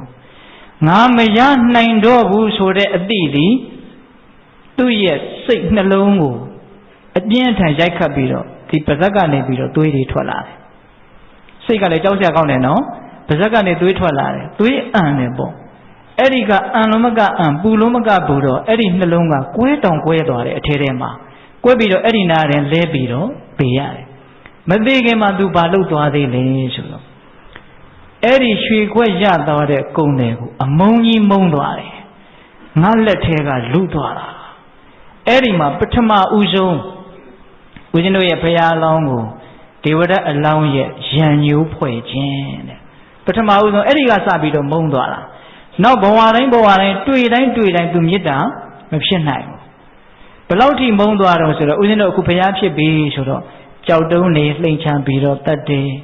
စိတ်လူးများတွေနဲ့ပြစ်ခိုင်းတယ်ဆင်းနေနဲ့နင်းခိုင်းတယ်နောက်ဆုံးအမျိုးမျိုးတန်ဃာကိုသင်ခွဲပြီးတော့အခုဘယ်ရောက်သွားတော့အဝိဇ္ဇိမှရှိနေတယ်အချောင်လိုချင်တဲ့စိတ်ကလေးကနေတဖြည်းဖြည်းနဲ့လွဲမပြီးတော့ပြဿနာတွေဟာမကြီးထွားတဲ့မဲ့ကြီးထွားလာပြီးတော့ဟုတ်ရဲ့လားနောက်ဆုံးအညိုးအတေးတွေနဲ့ဘဝနှိကုံးမလှမပချုပ်သွားတာအဲ့ဒီမှာမြတ်စွာဘုရားကအဲ့ဒီယဟန်တော်ဝိရိယလျှော့တဲ့ယဟန်တော်လေးအမှုပြုတဲ့ပရိသတ်ကိုအင်မတန်အဖို့တန်တဲ့ဂါထာတစ်ပုဒ်ဟောပါတယ်ဣဒစေနံဝိဒါရေလိတတ္တမတ္တနိယမတံဘေကဝေပိသလေးပါจิตာจิตမိတို့ဣဒာဤသာသနာတော်မြတ်၌တတ္တမတ္တသူတော်ကောင်းတရားဤဣဒံနိယမတံဤကဲ့သို့နိယမတ္တမြတ်သောစခန်းကောင်းကိုစေဝိရာတိတိအကယ်၍ချွတ်ချောစီညာအံတွန်သင်သည်ရှိရန်ကြာမြင့်စွာသောကာလပတ်လုံးအနုတ္တပိတာတိပူပန်ရဘေလတံကောဝိယအဘေသူပူတကဲ့သို့နေဟုမူကားသေရီဝသေရီဝအမည်ရှိသောဝါနေဇောဝကုံတဲ့ယောက်ျားငမိုက်သားကဲ့သို့ဒီချစ်သားတို့ဒီလောက်ကောင်းတဲ့အခွင့်အခါကောင်းကြီးနဲ့ကြုံနေတဲ့အခါကာလမှာနိယာမတ္တမြတ်သောစခန်းကောင်းကိုချွတ်ချော်စေမယ်ဆိုလို့ရှိရင်အကြာကြီးသောကာလတစ်လျှောက်လုံးသင်တို့ပူရလိမ့်မယ်ဥပမာသေရိဝလို့အမည်ရှိတဲ့ကုံတဲ့လူမိုက်လို့ပဲတဲ့အဲ့ဒီမှာစကားလေးသုံးနှုံးထားတာလေးရှိပါတယ်ဣဒံနိယာမတံနိယာမဆိုတာမြဲတယ်ဆိုတဲ့အဓိပ္ပာယ်နော်နိယာမတ္တလွန်ကောင်းမြတ်သောစခန်းကောင်းကြီးအဲ့ဒါဘာဆိုတာလဲဆိုတော့မဲ့ဉဏ်၄ပါးကိုပြောတာဒီတိတ်ဘာကိုပြောတယ်မဲ့ဉဏ်၄ပါးကိုပြောတာသောတပတ္တိမဲ့ဉဏ်ရပြီဆိုလို့ရှိရင်အပေ၄ပါးမကြခြင်းမြဲတယ်ဒုက္ခတိဘဝမြဲတယ်နောက်ဆုံးခုနဘဝပြည့်ရင်ပရိနိဗ္ဗာန်ဆံမယ်ချမ်းသာဒုက္ခမမြဲဘူးလားမြဲတယ်အဲ့ဒီစိတ်ချရသောအင်မတန်မြဲတဲ့အင်မတန်ကောင်းတဲ့အဲ့ဒီလက်လာဘအကောင်းဆုံးလက်လာဘပေါ့နော်အေးအဲ့ဒါကြီးကိုဒီသာသနာတော်နဲ့တွေ့တဲ့အခါမှာချွတ်ချော်စေမယ်လွဲချော်စေမယ်ဆိုလို့ရှိရင်ဒီရွဲကုန်တဲ့လူမိုက်လိုပဲအကြာကြီးပူရလိမ့်မယ်ဒါလေးကိုပေးသက်ပေါင်းသူတော်ကောင်းတို့ဒီဇတ်တော်လေးနဲ့မိမိတို့ရဲ့အဖြစ်ကလေးကိုနည်းနည်းလေးရှင်းပြီးတော့တွေးသိခြင်းနဲ့ဥစဉ်ကဟုတ်လားနည်းနည်းလေးရှင်းပြီးတော့တွေးကြည့်ခုတက္ကရာမတို့ဥစဉ်တို့တွေအဲ့ဒီရွှေခွက်ကြီးနဲ့တူတဲ့အခွင့်အရေးနော်ရွှေခွက်ကြီးနဲ့တူတဲ့အခွင့်အရေးကိုလက်ဖွားပေါ်ရောက်နေတယ်နော်ကိုလက်ဖွားပေါ်ကိုရောက်နေတယ်ဒါပေမဲ့ဆုပ်ပိုင်တော့မယူရသေးဘူးလွှတ်ပြစ်မှာလားယူလိုက်မှာလားဒါကတော့ဒီလိုမေးတော့ဒီလိုပြောမှာပေါ့ဗျာဟုတ်လားနော်လူတိုင်းတော့ယူကျင်တာပေါ့ဟုတ်လားဒါပေမဲ့ဒကာဓမ္မတို့ဥစဉ်တို့စဉ်းစားကြည့်အဲ့ဒီအခွင့်အရေးကြီးကိုယ့်ရဲ့လက်တကံကိုယ့်ရဲ့လက်ဖွားပေါ်မှာရောက်နေပေမဲ့လို့မိမိတို့နေတိုင်းယူရဲ့လားမယူဘူးနော်အတွက်မှားတာပေါ့နော်ဒကာယူမိုက်များအတွက်မှားတာစိုးတော့ကရွဲကုန်တယ်လေအတွက်မှားတာပဲတကယ်ဆိုရင်ဒီလောက်ကြီးတာကြီးနဲ့ဒီလောက်နဲတာလေးသေချာပြီးသားဖြစ်ရင်ပြီးရောဆိုပြီးတော့လဲထားလိုက်ရင်ပြီးတာပဲဟုတ်တယ်မို့လားသူလဲမထားပဲနဲ့တကယ်ကိုပဲသူကမစွန့်သားတဲ့နေရာမှာစွန့်သားပြီးတော့မကောင်းတဲ့စိတ်ဓာတ်တွေနဲ့သူအဲ့ဒါလိုတုံ့ပြန်လိုက်လို့သူလွဲသွားတာခုတက္ကရာမတို့ဥစဉ်တို့တွေလည်းပဲအတွက်လွဲတတ်တယ်ဒါပေးလိုက်ရင်ဒါရမယ်သေချာနေတဲ့တချို့ကိစ္စတွေဒါပေးလိုက်ရင်ဒါပြန်ရမယ်အဲ့ဒါကိုတရားဓမ္မတို့ဥစဉ်တို့တွေတခါတလေကြတော့အတွက်လဲပြီးတော့ကိုယ့်ဘက်ကပေးရမှာကြီးကိုအကြီးကြီးလို့ထင်နေတာတခါတလေစိတ်ရချမ်းသာမှုတရားဓမ္မနဲ့ပတ်သက်ပြီးတော့ထိုက်တဲ့စီးပွားရေးကိုလက်လွတ်ဆုံးရှုံးရတာမျိုးရှိတဲ့အခါမျိုးလည်းရှိမှာပေါ့ဗျာဟင်ဒီကကြီးဒီမိုင်များဆိုကြပါစို့ကျောင်းကိုဥပုံဆောင်သွားမယ်ဆိုရင်အဲ့ဒီနေ့စီးပွားရေးကတော့နည်းနည်းတော့လင်းဟင်းမှာပေါ့အဲ့ဒါတော့ပေးရမှာပဲလေကိုကဟိုဘက်ကပြန်ရချင်တာကဒါတဲ့အဖို့တန်တယ်လို့ယုံကြည်တယ်ဆိုရင်ဒီဘက်ကပေးရတာကိုနှမျိုးစရာလိုလားဒါကစီးပွားရေးတစ်ခုတည်းကိုဆိုလိုတာမဟုတ်ဘူးနော်ပညာရေးလူမှုရေးဘာရေးညာရေးအမျိုးမျိုးရှိတယ်ဒီတရားအတွက်ကျန်တာတွေကိုစရေရတာတွေစွန့်ရတာတွေရှိမှာပေါ့ဗျာအဲ့ဒါတွေကိုမိမိတို့မစွန့်နိုင်တဲ့အခါမျိုးမှာဟိုဘက်က တရားချမ်းသာဆိုတာကိုလက်လွတ်သွားရောဟုတ်လားတခါတလေဘဝမှာကြက်တဲတယ်ဒါစွန့်မှဒါရမယ်ဆိုတဲ့အနေအထားမျိုးမကြုံဘူးလားအဲ့ဒီအချိန်မှာကိုဘယ်လိုတွက်မလဲကိုရဲ့အတွက်တခါတလေလွယ်လွယ်လေးအဖြေထွက်နိုင်တဲ့ပု္ပ္ပာကိုပဲအတွက်လွဲတာတွေရှိတင်းနဲ့နှစ်နဲ့ပေါင်း3ဖြစ်တယ်လွယ်လွယ်လေးဒါပေမဲ့ညံကနဲတယ်ဆိုရင်အဲ့ဒါကိုအဖြေက4ထွက်ခြင်းထွက်နေရော5ထွက်ခြင်းထွက်နေရောဟုတ်လားအဲ့ဒီတော့အဖြေထွက်တဲ့အဖြေကဘာကြောင့်မှားတယ်လဲဆိုတော့တွက်ပုံတွက်နည်းမှားရင်ထွက်လာတဲ့အဖြေတွေကလည်းမှားကုန်ရောနော်တကယ်ယူမိုက်များအခုဒီကုန်းလေးဟာ तू အတွက်မှားတာနော်အတွက်မှားတာခုတရားဓမ္မတို့ဦးဇင်းတွေကတော့ဘုရားယန္တာအရိယာပုဂ္ဂိုလ်ကြီးတွေကတွက်ပြထားခဲ့တာတွေရှိတယ်ဒါအတွက်ဒါတွေကိုစွန့်ဖို့အတွက်မင်းတို့မတွန့်နဲ့ဘူးသူတို့တွက်ပြတယ်နော်ဒါရဲ့တန်ဖိုးကဘယ်လောက်ဒီဟာရဲ့တန်ဖိုးကဘယ်လောက်ဘုရားတွက်မပြဘူးလားဘုရားတွက်ပြတယ်ဗျအဲ့ဒါတွေကိုတရားဓမ္မတို့ဦးဇင်းတွေကကိုညံကလေးကိုတိတ်အထင်ကြီးပြီးတော့ကိုတွက်ကိန်းနဲ့ကိုလည်းတွက်နေတာပဲဒကမကြီးတွေတွက်နေတယ်မဟုတ်လားအဖြေတွေလည်းနေတိုင်းထွက်နေတယ်မဟုတ်လားထွက်တယ်မနဲ့လင်းလာရင်တွက်နေတာဘာလို့ရမလဲဘယ်သူကလို့ပြောရမလဲတွက်နေတယ်တော့ပြောရမှာလည်းပဲတွက်ပြီးတော့ပြောရတာပဲအလုံးလုံးတာလည်းတွက်ပြီးတော့လုပ်တာပဲကိုတွက်လို့ကိုထွက်တဲ့အဖြေအတိုင်းပြောကြတယ်လှုပ်ကြတယ်လှုပ်ရှားကြတယ်အဲ့ဒီအတိုင်းအကျိုးရလဒ်တွေကလည်းရကြတာပဲအတွက်မှန်ဖို့လိုတယ်ဟုတ်လားသူတော်ကောင်းကြီးတွေကတော့သူတို့ရဲ့ဉာဏ်နဲ့သူတို့တွက်ပြတာပဲဦးဇင်းတို့ကြိုက်ဖျားဗျာသူ့ရဲ့သားရာဟုလားအင်မတန်ချစ်စရာကောင်းတယ်ပေါ့နော်သားလေးကလာပြီးတော့အမွေမတောင်းဘူးလားမွေတောင်းတယ်ကျတော်တရားလွတ်လိုက်တာရွှေဦးကြီးလေးလုံးရှိတယ်မောင်းဖခင်ရဟန်းပြူတွေကစားအခုမရှိတော့ဘူးတော့တောင်းကြီးမြတ်စွာဘုရားအဲ့ဒီအမွေတွေပေးလားဘယ်အမွေပေးတာတော့ကရုံးတုံးပြီးတော့သင်္ကန်းဝတ်ပေးလိုက်တာဘာမှလည်းမြင်ရတာမဟုတ်ဘူးနော်ဒါပေမဲ့ဘုရားအကုန်သိတယ်ဒါကဘလောက်တန်တယ်ဟိုဟာကဘလောက်တန်တယ်ဘုရားသိတယ်ခင်ဗျားတို့ကျုပ်တို့လည်းပဲထိုက်တဲ့လောက်ဉာဏ်ရှိတဲ့အတွက်ကြောင့်ထိုက်တဲ့လောက်တော့စားဝါမိတယ်သို့တော့ဉာဏ်ကမကြည်တဲ့အခါကျတော့တခါတလေကျတော့စိတ်တွေကဝေဝါးပြီးတော့ဘယ်ဟာကဘလောက်တန်လို့ဘယ်ဟာကဘလောက်တန်မှမသိဘူးအဲ့လိုတန်မိုးတွေကိုခွဲခြားပြီးတော့မသိတော့ဝေဝါးနေတော့ကိုတန်တဲ့ထင်တယ်ကိုအဖိုးတန်တဲ့ထင်တာကြီးကိုဇွတ်ယူလိုက်ကြရောလက်ထဲရောက်တော့မှဘာမှသုံးမရမှန်းသိရတယ်အဲ့ဒီအချိန်မှာဟိုဘာကမရှိတော့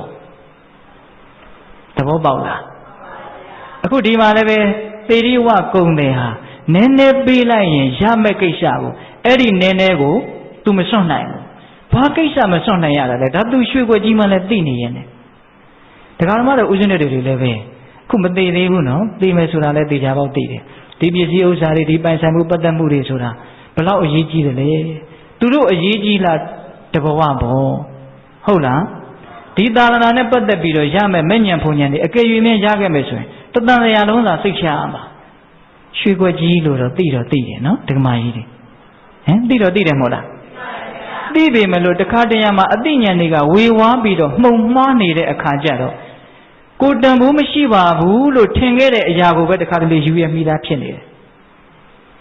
ဟုတ်ရဲ့လားမြတ်စွာဘုရားတက္ကတိုင်းကိုရောက်တော့ဒါလေးကိုပြောခြင်းတယ်ဗျာသူ့ရဲ့အမျိုးတွေပါပဲတာကီဝင်နေပဲအဲ့ဒါမြတ်စွာဘုရားကမေးတယ်တခါကြီးတို့ဥပုံနေတိုင်းဥပုံဆောင်လားလို့မေးတယ်မြတ်စွာဘုရားကမေးတော့တခါကြီးတွေကလည်းမလိမ္မာဘူးအမှန်တိုင်းပြောလိုက်တယ်မှန်လားပါဗျာတပည့်တော်တို့ကလူသားတွေဆိုတော့စီးပွားရေးကလည်းရှာသေးတယ်အဲ့တော့တခါတလေလဲစောင့်ပါတယ်ဗျာတခါတလေလဲမစောင့်ပါဘူးဗျာအဲ့ဒါလိုဖြေတယ်ဒကမာကြီးတို့မေးရင်ဘယ်လိုဖြေမှာလဲအဲ့ဒီအဖြေတိုင်းပဲအတူတူပဲဟုတ်လားအဲ့ဒီတော့မြတ်စွာဘုရားကဘာပြောတုံးဆိုတော့တခါကြီးတို့တဲ့သင်တို့အရမတော်လေစွာဥပုပ်ကိုတခါတလေစောင့်ပြီးတော့တခါတလေမစောင့်ဘူးဆိုလို့မြတ်စွာဘုရားကပြောနေတာသင်တို့အရမတော်လေစွာတကယ်ဆိုရင်သင်တို့မှာသေခြင်းတည်းဟုသောဘေးကြီးတန်လန်ရှိပါလျက်ခင်နဲ့စိုးရိမ်ခြင်းတည်းဟုသောဘေးကြီးတန်လန်ရှိပါလျက်ခင်နဲ့ဥပုပ်ကိုတခါတလေမှစောင့်တယ်တခါတလေမစောင့်ဘူးဆိုတာသင်တို့အရမတော်လေစွာအပြစ်တင်တာဗျာအဲ့ဒီမှာမြတ်စွာဘုရားကရုဏာကြီးတော့ဘာဆက်ပြီးတော့ရှင်းပြတော့ဆိုတော့တခါကြီးတို့တဲ့နေတိုင်းချွေးတီးတီးကြပြီးတော့သင်တို့ငွေရှားနေတယ်နော်ဒါဥစဉ်ကအချင်းချုပ်ပြောပြတာနော်အေးစီဝါရေးကြောင့်ပဲဖြစ်စားဝတ်နေရေးကြောင့်ပဲဖြစ်တချို့စားဝတ်နေရေးတော့ပြည်စုံတဲ့လူတန်းတူနေနိုင်ရေးအတွက်သူများတဲ့သားရေးအတွက်ရှ ရှာတာကတော့ဘယ်တော့မှကိုဆုံးမှာမဟုတ်နော်ဘယ်လိုပဲဖြစ်နေလေကိုအတွေးနဲ့ကိုမှန်နေထင်ပြီးတော့ရှားနေတာတွေမရှိဘူးလားရှိတယ်အဲ့ဒီလိုရှာလို့ရလာတဲ့စည်းစိမ်တွေကြောင့်သင်တို့9 ရက်ပတ်လုံးအဲ့ဒီသင်တို့ရဲ့ချမ်းသာကိုတစ်ဆက်တည်းခံစားလို့ရလာတဲ့မြတ်စွာဘုရားကမေးတာ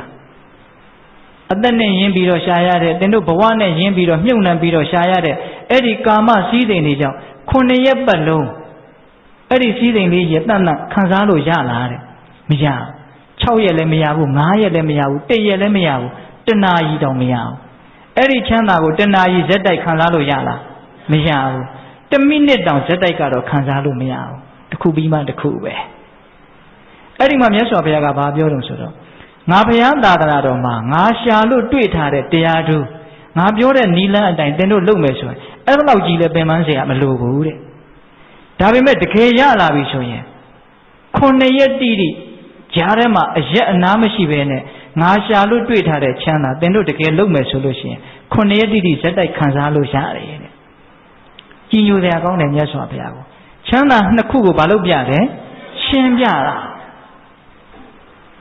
အဲ့တော့ဒကာရမတို့ဒီလောက်အာမခံချက်ရှိနေတဲ့တရားတွေ့နေတယ်နော်ရွှေခွက်ကြီးတန်တရားဖြစ်เสียမရှိဘူးတကယ်တန်တရားဖြစ်တယ်ဆိုရင်ကိုယ့်ဘက်ကရွယ်လေးနှလုံးသုံးလုံးပေးရမှာတွန့်တော့မှာပေါ့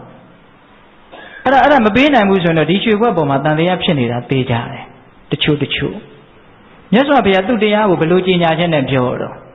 ဒကမာကြီးတွေနေတိုင်းဘုရားရှိခိုးနေတယ်လေဣတိပိတော်ရတယ်မဟုတ်လားရတယ်တရားကုံတော်ကလေးကအစကလေးကဘာတဲ့တော့တွဲခါတော်တွက်ခါတော်ဆိုတာအဓိပ္ပာယ်ကဘာလဲကောင်းကောင်းဟောထားတာဘယ်လိုဟောထားတယ်ကောင်းကောင်းဟောတယ်ဆိုတဲ့အဓိပ္ပာယ်ကဘာလဲထပ်ပြီးတော့စစ်ကြည့်ကိုယ်တိုင်ရှာဖွေလို့တွေ့ပြီးတော့ကိုယ်တိုင်သိပြီးတော့မှပြောထားတာအဲ့ဒါကိုကောင်းကောင်းဟောတယ်လို့ခေါ်တာမလွဲနိုင်တဲ့နည်းသူကိုယ်တိုင်ကျင့်ပြီးတော့သူကိုယ်တိုင်ချမ်းသာပြီးတော့မှတော်ကြီးရောကြီးမှန်ရမ်းပြီးတော့ဒါလို့ရင်ဒီလိုဖြစ်နိုင်တန်ကောင်းရဲ့လို့မရေးမရမသိမကြဝိုးတော်ဝါဒပြောထားတာတလုံးမှမပါအောင်အဲ့ဒါသုခတာရဲ့အဓိပ္ပာယ်ပဲဦးဇင်းတို့ပိဋကတ်တော်အကုန်လုံးဟာသုခတာဂုဏ်နဲ့ပြည့်စုံတယ်ကောင်းကောင်းဟောထားတာသုခတော်ပြီးတော့ဗာလေဘဂဝါတော်ကဂုဏ်တော်မဟုတ်ဘူးလေသုခတော်ဘဂဝတာဓမ္မောဘဂဝတာမြတ်စွာဘုရားရှင်ကိုတော်မြတ်ကြီးသည်ဟောကြားတော်မူအပ်သောဓမ္မောတရားတော်မြတ်သည်သုခတော်ကောင်းကောင်းဟောထားတယ်သုခတော်ဘဂဝတာဓမ္မောတန်ဒိဋ္ဌိကောကဘာပြောတာလဲကိုယ်တိုင်သိနိုင်တယ်အလိမ့်မခံရဘူးသူများပြောတာလေးတင်လမ်းဆုံးသွားတယ်မလို့ဘူးလက်တွေ့သိနိုင်တယ်အဲ့ဒီလောက်အာမခံချက်ရှိတဲ့တရားဘုရားသာသနာကလွဲလို့ဘယ်မှာမှမရှိဘူးတန်ဒိဋ္ဌိကကိုယ်တိုင်သိနိုင်တယ်အဲ့ဒါလောက်ရဲရင်ကျုံဝါပြီးတော့ဘုရားကဟောခဲ့တာတန်ဒိဋ္ဌိကပြီးတော့ဗါတဲ့တော့အကာလိကိုအကြာကြီးစောင့်เสียမလို့ဘူးဟောဘလောက်အားရကြရကောင်းတယ်နောက်ဘဝကြမှာချမ်းသာမယ်လို့ဟောထားတာမဟုတ်ဘူးအကာလိကိုအခုလို့ရင်အခုချမ်းသာတယ်ဓာတ်ရိုက်ပြောတာကမဲ့ညံကိုပြောတာမဲ့ညံအခုကြားလိုက်တာနဲ့စိတ်မချဘဲနဲ့ဖူညံတန်းဖြစ်တယ်အခုကိလေသာပယ်လိုက်တာနဲ့အခုတန်းပြီးတော့အေးသွားတယ်အဲ့ဒီအဓိပ္ပာယ်ကိုပြောတာအကာလိကဆိုတာတရားဓမ္မတို့ဦးဇင်းတို့တာမန်နားလည်အောင်ပြောမယ်ဆိုရင်အခုလို့ရင်အခုချမ်းသာတယ်ဒါနပဲဖြစ်ဖြစ်သီလပဲဖြစ်ဖြစ်အချိန်ဆောင်ရမလို့အချိန်ဆောင်ပြီးမှအကျိုးပေးမှာကတပိုင်းအချိန်ကိုစောင့်နေရမလို့ပဲနဲ့အခုလို့ရင်အခုချမ်းသာတယ်ကောင်းကောင်းဟောထားတယ်ကိုယ်တိုင်သိနိုင်တယ်အကြာကြီးစောင့်နေရမလို့ဘူးမလုံးသင့်ဘူးလားဒီအလုပ်အဲ့ဒါလို့လုံးလို့ကိုယ်တိုင်သိလာပြီဆိုရင်ပြီးတော့ပါလာတော့အေဟိပတိကောခင်နဲ့မင်းနဲ့မေတ္တာရှိတဲ့လူတွေကိုလုံကြည့်စမ်းပါနော်တိုက်တွန်းသင့်တယ်ကိုယ်တိုင်ကောင်းမှန်းသိလာတော့မေတ္တာရှိတဲ့လူကိုဒါကသဘာဝတရားပဲဒါဒီလိုသိလာရင်ဒီလိုပြောတယ်ဆိုတာသဘာဝတရားအဲ့ဒီလူရဲ့ပါးစပ်ကိုပိတ်ထားလို့မရဘူးကိုကတကယ်မေတ္တာရှိတာကိုအေဟိပတိကောပြီးတော့ဗာလဲဩပနေယိကောကဗာလဲကောင်းလွန်းလို့အမြဲတမ်းဆောင်ထားတဲ့တဲ့ဆိုကြပါတော့တခါကြီးဒီမကြီးများမှာဘေးအန္တရာယ်အကုန်လုံးကင်းပြီးတော့ပိယသိဋ္ဌိတွေဒနာသိဋ္ဌိတွေကာယသိဋ္ဌိတွေပြီးတဲ့ဓာတ်လုံးတစ်လုံးရှိမယ်ဆိုရင်ဘာလို့ထားမလဲအမြဲတမ်းဆောင်ထားမယ်ဒါဆောင်ထားရင်ဘယ်သူရိုက်လို့မှမသေးဘူးကားတိုက်လို့လည်းမသေးဘူးလူတိုင်းကချစ်မယ်စီးပွားဥစ္စာလည်းဖြစ်မယ်ဘာလို့ထားမလို့ဆောင်ထားမယ်ဩပနေယိကောဆိုတာအဲ့ဒီအဓိပ္ပာယ်ကောင်းလွန်းလို့ကိုယ်တန်တန်မှာအမြဲတမ်းဆောင်ထားတဲ့တယ်ဒါကအဓိပ္ပာယ်တစ်မျိုး နောက်တစ်မျိုးကဘာလဲဆိုတော့သူ့ကိုဆောင်ရင်သူကကိုယ့်ကိုကောင်းတဲ့နေရာကိုပြန်ဆောင်သွားတယ်တဲ့ဩပနိယိကအဲ့ဒီလိုကြီးညာပြီးတော့ဘုရားကဟောတာနောက်6ခုမြောက်ဂုဏ်တော်ကဘာလဲတော့ပစ္စဒံဝေရိတဘောဝိညုဟိအဲ့ဒီလောက်ကောင်းတဲ့တရားဟာပင်ကိုဉာဏ်လည်းရှိမယ်လုံလကျုပ်ကိုအားထုတ်လို့ပညာလည်းထက်မြက်လာတယ်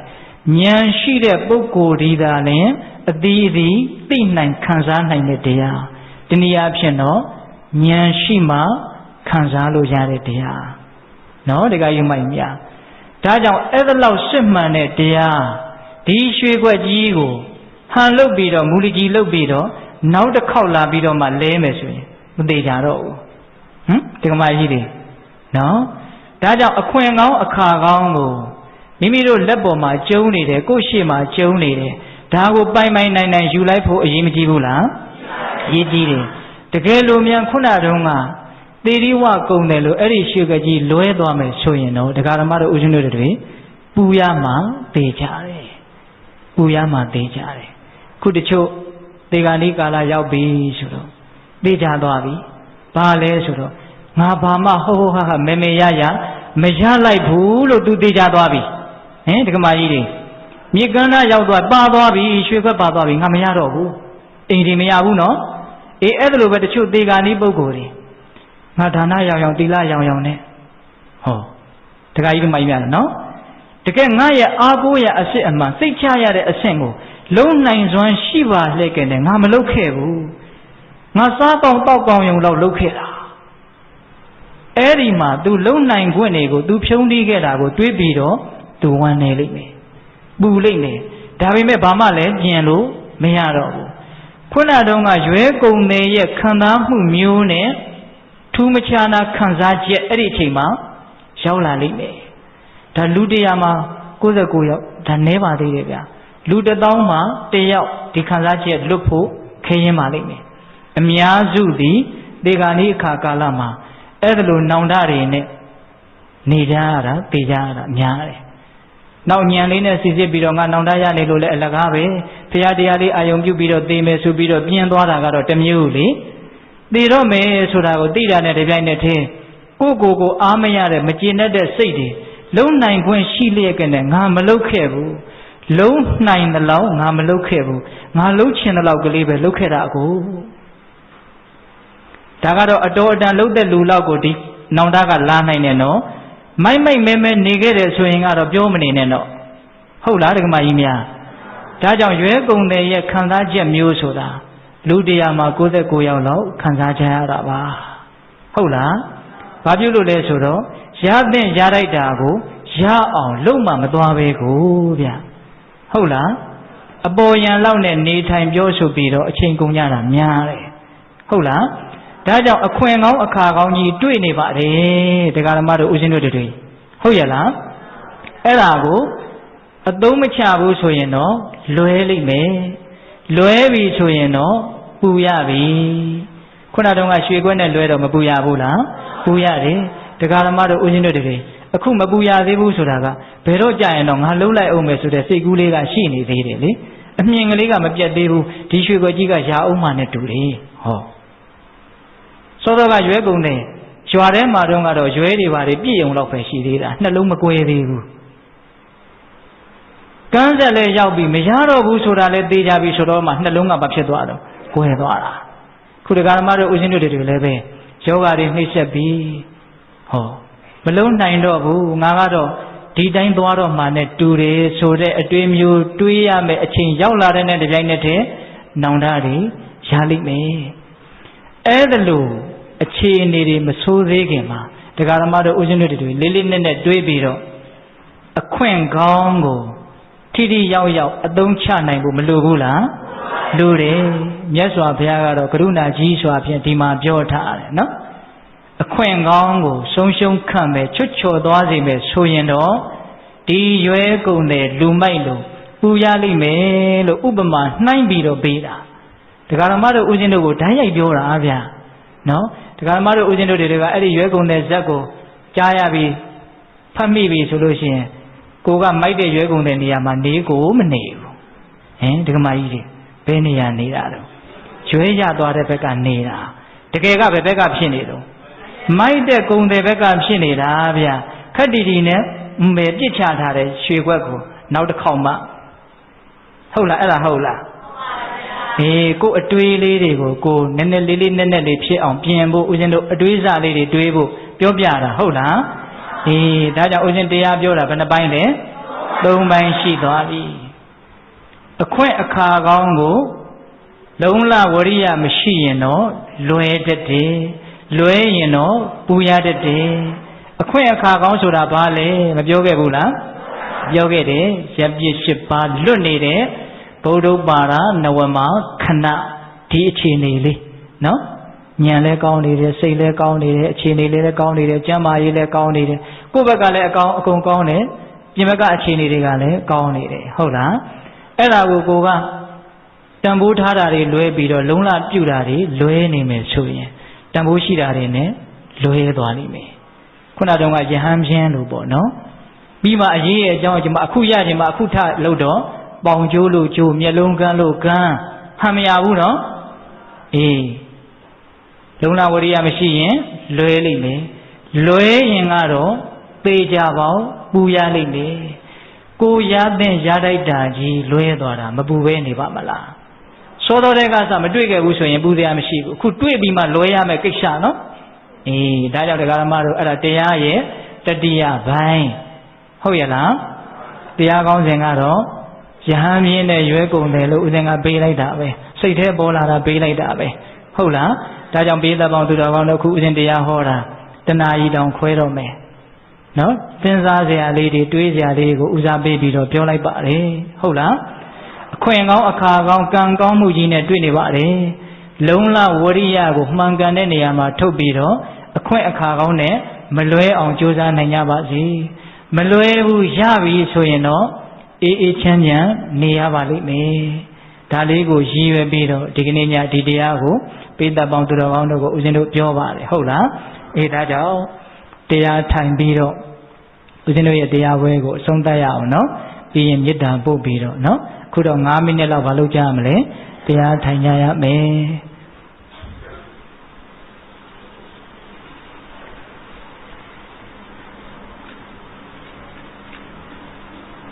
အားလုံးမိမိတို့အားထုတ်နေတဲ့အနည်းရှိတယ်မိမိတို့ကြိုက်တဲ့နည်းနဲ့အားထုတ်နိုင်ပါတယ်ဦးဇင်းတို့ပြောတာကိုကြိုးစားကြည့်မယ်ဆိုရင်လည်းကြိုးစားကြည့်နိုင်ပါတယ်တခါကြီးတွေကတင်မလီခွေထိုင်တခါမကြီးတွေကကျုံထိုင်ခေါင်းလေးတွေတည်ထားစိတ်ကိုချမ်းချမ်းသာသာကြည်ကြည်လင်းလင်းရှင်းရှင်းလန်းလန်းထားပါမိမိတို့ရဲ့စိတ်ကိုနှာလေးများကိုအာရုံပြုပါဝင်လေးလေးဝင်နေတာရှိပါတယ်ထွက်လေးလေးထွက်နေတာရှိပါတယ်ဝင်လေးလေးဝင်တဲ့အခါမှာနှာလေးများတနေရာကိုထိခိုက်ပုတ်ထိုက်ပြီးတော့ဝင်သွားပါလိမ့်မယ်အဲ့ဒီထိတဲ့သဘောလေးကိုသိအောင်ကြိုးစားပါထွက်လေးလေးထွက်နေတာရှိပါတယ်ထွက်လေးလေးထွက်တဲ့အခါမှာနှာလေးများတနေရာကိုထိခိုက်ပုတ်ထိုက်ပြီးတော့ထွက်သွားပါလိမ့်မယ်အဲ့ဒီထိတဲ့သဘောလေးကိုသိအောင်ကြိုးစားပါဝင်လေဝင်တိုင်းထီတိုင်းသိထွက်လေထွက်တိုင်းထီတိုင်းသိကြိုးစားပါဘုရားယန္နာအရိယာသူတော်ကောင်းကြီးများအမြဲတမ်းမြတ်လို့တဲ့အလုပ်ကိုလုပ်နေတာမြတ်စွာဘုရားကိုအမြတ်ဆုံးပူဇော်နေတာတန်နေကြလို့စိတ်ဓာတ်တွေပြန့်လွင့်နေလို့စိတ်မဖြစ်ပါနဲ့ရသလောက်လေးကြိုးစားမယ်စိတ်ကလက်ဖြစ်တဲ့အတွင်းမှာဂရေတသိန်းလောက်ဖြစ်ပြီးချုပ်တယ်လို့ကြားဖို့ပါတယ်ထိတာလေးကိုသိနေတဲ့အချိန်ဟာမကြားပေမလို့ကုသိုလ်စိတ်တွေအများကြီးဖြစ်သွားတာပါ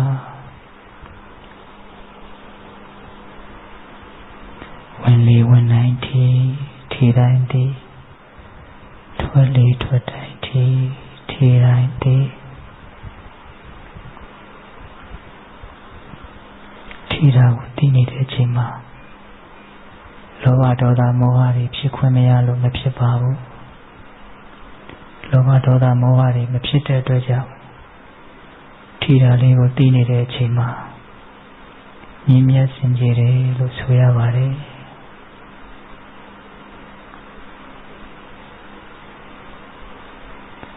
အာနာပါနကမ္မဋ္ဌာန်းကိုစီရင်နေတာအာနာပါနဘာဝနာကိုပွားများရင်တတိပဋ္ဌာန်တရား၄ပါးပြည့်စုံတယ်လို့မြတ်စွာဘုရားဟောပါတယ်တတိပဋ္ဌာန်တရား၄ပါးကိုပွားများရင်ဘုဇင်9ပါးပြည့်စုံတယ်လို့မြတ်စွာဘုရားဟောပါတယ်ဘုဇင်9ပါးကိုပွားများရင်ဝိဇ္ဇာဝိမု ക്തി လို့ဆိုတဲ့မဉ္ဇဉ်ဘုံဉဏ်တို့နဲ့ပြည့်စုံနိုင်တယ်လို့မြတ်စွာဘုရားဟောပါတယ်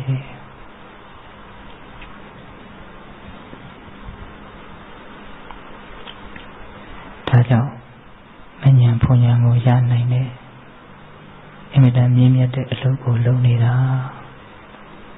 ဝင်လေဝင်တိုင်းထီတိုင်းတည်ထွက်လေထွက်တိုင်းထီတိုင်းတည်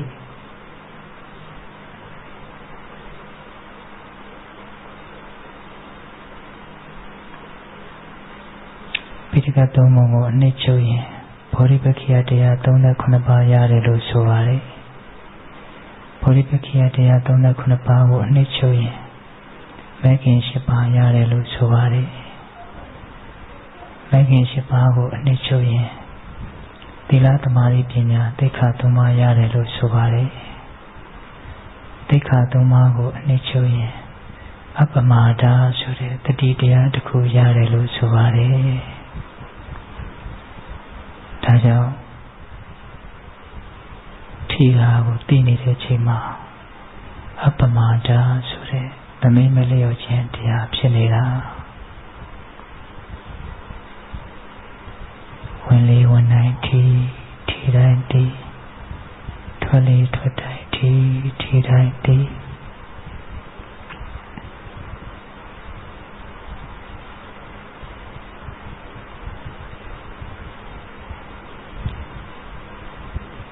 ထီတာကိုသိနေတဲ့အချိန်မှာကာယကံတောင်းချမှုဝစီကံတောင်းချမှုမရှိလို့သီလသိက္ခာနဲ့ပြည့်စုံတယ်လို့ဆိုရပါတယ်ထီတာကိုသိနေတဲ့အချိန်မှာမနောကံတောင်းချမှုမရှိလို့သမာဓိသိက္ခာနဲ့ပြည့်စုံတယ်လို့ဆိုရပါတယ်ထီတာကိုသိနေတဲ့အချိန်မှာ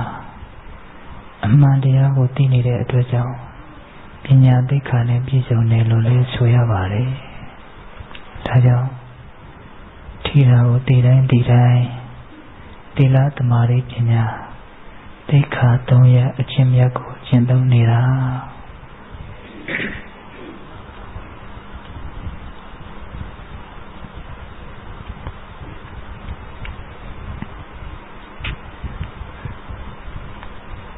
ဝင်လေလေးဝင်တိုင်း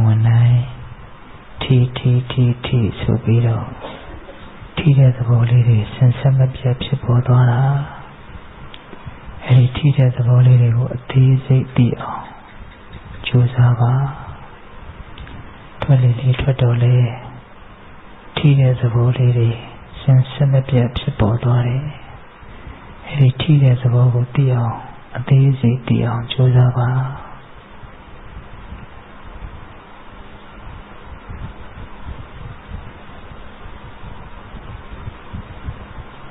မြတ်စွာဘုရားကိုဆွမ်းရည်ကြံပန်းစီမီလိုဖြတ်လှူဒန်းပူဇော်တာတဲ့ဒီအကျင့်မြတ်ကိုကျင့်သုံးခြင်းကအမြတ်ဆုံးပူဇော်ခြင်းလို့မြတ်စွာဘုရားဟောပါတယ်ဒါကြောင့်မြတ်စွာဘုရားကိုအမြတ်ဆုံးပူဇော်ခြင်းဖြင့်ပူဇော်နေတာ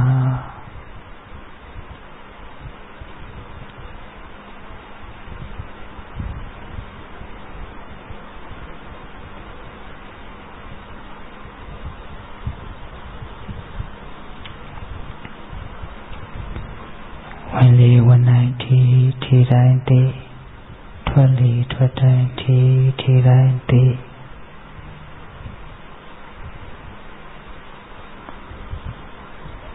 ခိုင်ဦးဇင်းတို့10မိနစ်လောက်ရှိပါပြီပိဋကပေါင်းတော်ကောင်းတို့မြတ်စွာဘုရားကိုမြတ်သောအခြင်းဖြင့်အမြတ်ဆုံးပူဇော်ခြင်းဖြင့်ပူဇော်ရပေတယ်လို့ဝမ်းမြောက်ဝမ်းသာဖြစ်နိုင်ကြပါစေ ဘုရားတို့မေတ္တာပို့ပြီးတော့ဒီကနေ့ညတရားတော်ကိုဆုံးသတ်ကြရအောင်ဘဝတုတဗ္ဗမင်္ဂလာရခန္တုတဗ္ဗဒေဝတာတဗ္ဗဗုဒ္ဓ ानु ဘာဝေနတရာတုခေဘဝန္တုတေဘဝတုတဗ္ဗမင်္ဂလာရခန္တုတဗ္ဗဒေဝတာတဗ္ဗဓမ္မာ ानु ဘာဝေနတရာတုခေဘဝန္တုတေဘဝတုတဗ္ဗမင်္ဂလာရခန္တုတဗ္ဗဒေဝတာတဗ္ဗသံဃာ ानु ဘာဝေနတရာတုခေဘဝန္တုတေတေတုမာကသင်တရားနာပိသပေါင်းသူတော်ကောင်းတို့စာတာအာလုံးသောတတ္တဝါအနန္တတို့အားသဗ္ဗမင်္ဂလာလောကီလောကုတ္တရာကောင်းဆိုသမျှမင်္ဂလာဝဝတိဘဝတုကောင်းစွာမသိဖြစ်တော်မူကြပါစေတည်းသဗ္ဗဒေဝတာမိမိတို့ခန္ဓာကိုယ်မှာစောင့်ကြနေကြကုန်သောနတ်မိမိတို့အိမ်မှာစောင့်ကြနေကြကုန်သောနတ်မိမိတို့သာသနာမိမိတို့ကောမှာစောင့်ကြနေကြကုန်သောနတ်မြတ်နာကောင်းနာပေါင်းတို့ကလည်းပဲလက်ခံတို့ကောင်းစွာမသိဆုံးရှောက်တော်မူနိုင်ကြပါစေတည်းသဗ္ဗဗုဒ္ဓ ानु ဘာဝေနခေငါဝါလူသေးစုမကပွင့်တော်မူကြတဲ့ဆူဆူတော်တာပါဘုရားရှင်ကိုတော်မြတ်တို့ရဲ့တကုတေဇောအာနုဘောတော်တို့ကြောင့်၎င်းသဗ္ဗဓမ္မာ ानु ဘာဝေနမေလီတံဘူလိတံနိဗ္ဗာန်ပရိယတိဟုဆိုသောစေတံတော်တရားတော်မြတ်တို့ရဲ့တကုတေဇောအာနုဘောတော်တို့ကြောင့်၎င်းသဗ္ဗတံဃာ ानु ဘာဝေနဘဂတံလေးရောက်ဖလတံလေးရောက်ဆိုသောရှေ့ရောက်တော်ရိယတန်ဃာရှင်မြတ်တို့နဲ့တကွာသီလဂုဏ်သမာဓိဂုဏ်ပညာဂုဏ်တို့နဲ့ပြည့်စုံတော်မူရတဲ့သမုဒိတံဃာရှင်ကောင်းရှင်မြတ်ပေါင်းတို့ရဲ့တကုတေဇောအာနုဘောတော်တို့ကြောင့်၎င်းတရားနိယောညပါဘေခမဆိုင်ခြင်းရှိတိုင်းဒုက္ခိကိုစိတ်နှပြချမ်းသာချမ်းသာရင်ရှိရကုန်သည်ဘဝတုကောင်းစွာမသိဖြစ်တော်မူကြပါစေတည်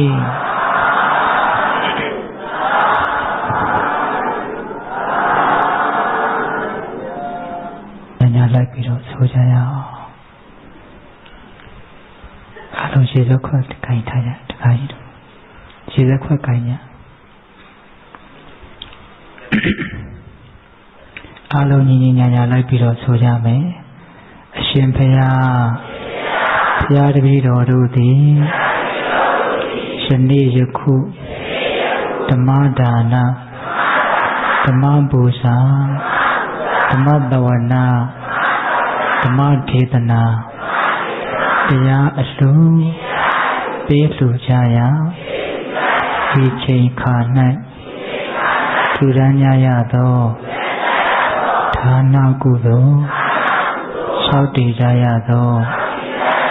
သီလကုသိုလ်တရားနာယူကြရသောဓမ္မတဝနာကုသိုလ်ဤကဲ့သို့ညာမြတ်သောကုသိုလ်ကောင်းမှုစုစုတို့ကိုပြုလုပ်ကြပါကုန်၏အရှင်ဘုရားဤကောင်းမှုဤကုသိုလ်တို့၏စွမ်းတတိကြောင့်မဉ္ဇဉ်ဖို့ညာဉာဏ်နိဗ္ဗာန်ကိုအင်းမြတ်ထုတ်ချောင်းမျက်မှောက်ပြုရပါလို့ဤအရှင်ဘုရားဤကောင်းမှုဤကုသိုလ်တို့ဤဖို့ပါကားကိုအသက်ထင်ရှားရှိမရှိဖြစ်ကုန်သောဘိုးဘွားမိဘဆွေမျိုးသားချင်းတို့အားစာထား၍30ပုံရှင်လီကြကုန်သောသတ္တဝါအနန္တတို့အားထတ်တူထတ်မြကုသိုလ်ဤဖို့ပါကားကိုပေးဝေငှပါ၏အမြရကြ၍ကိုယ်ရှိနှဖြာကျမ်းမာချမ်းသာကြသည်ဖြစ်ကြပါစေသောကုသိုလ်အမြချူတော်မူကြပါကုန်သောသာဓု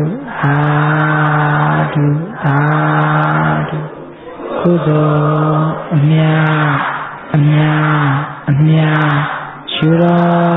မူကြပါကုန်လောသာဓုသာဓုသာဓုကုသိုလ်အမြတ်အမြတ်အမြတ်ကျူတော်မူကြပါကုန်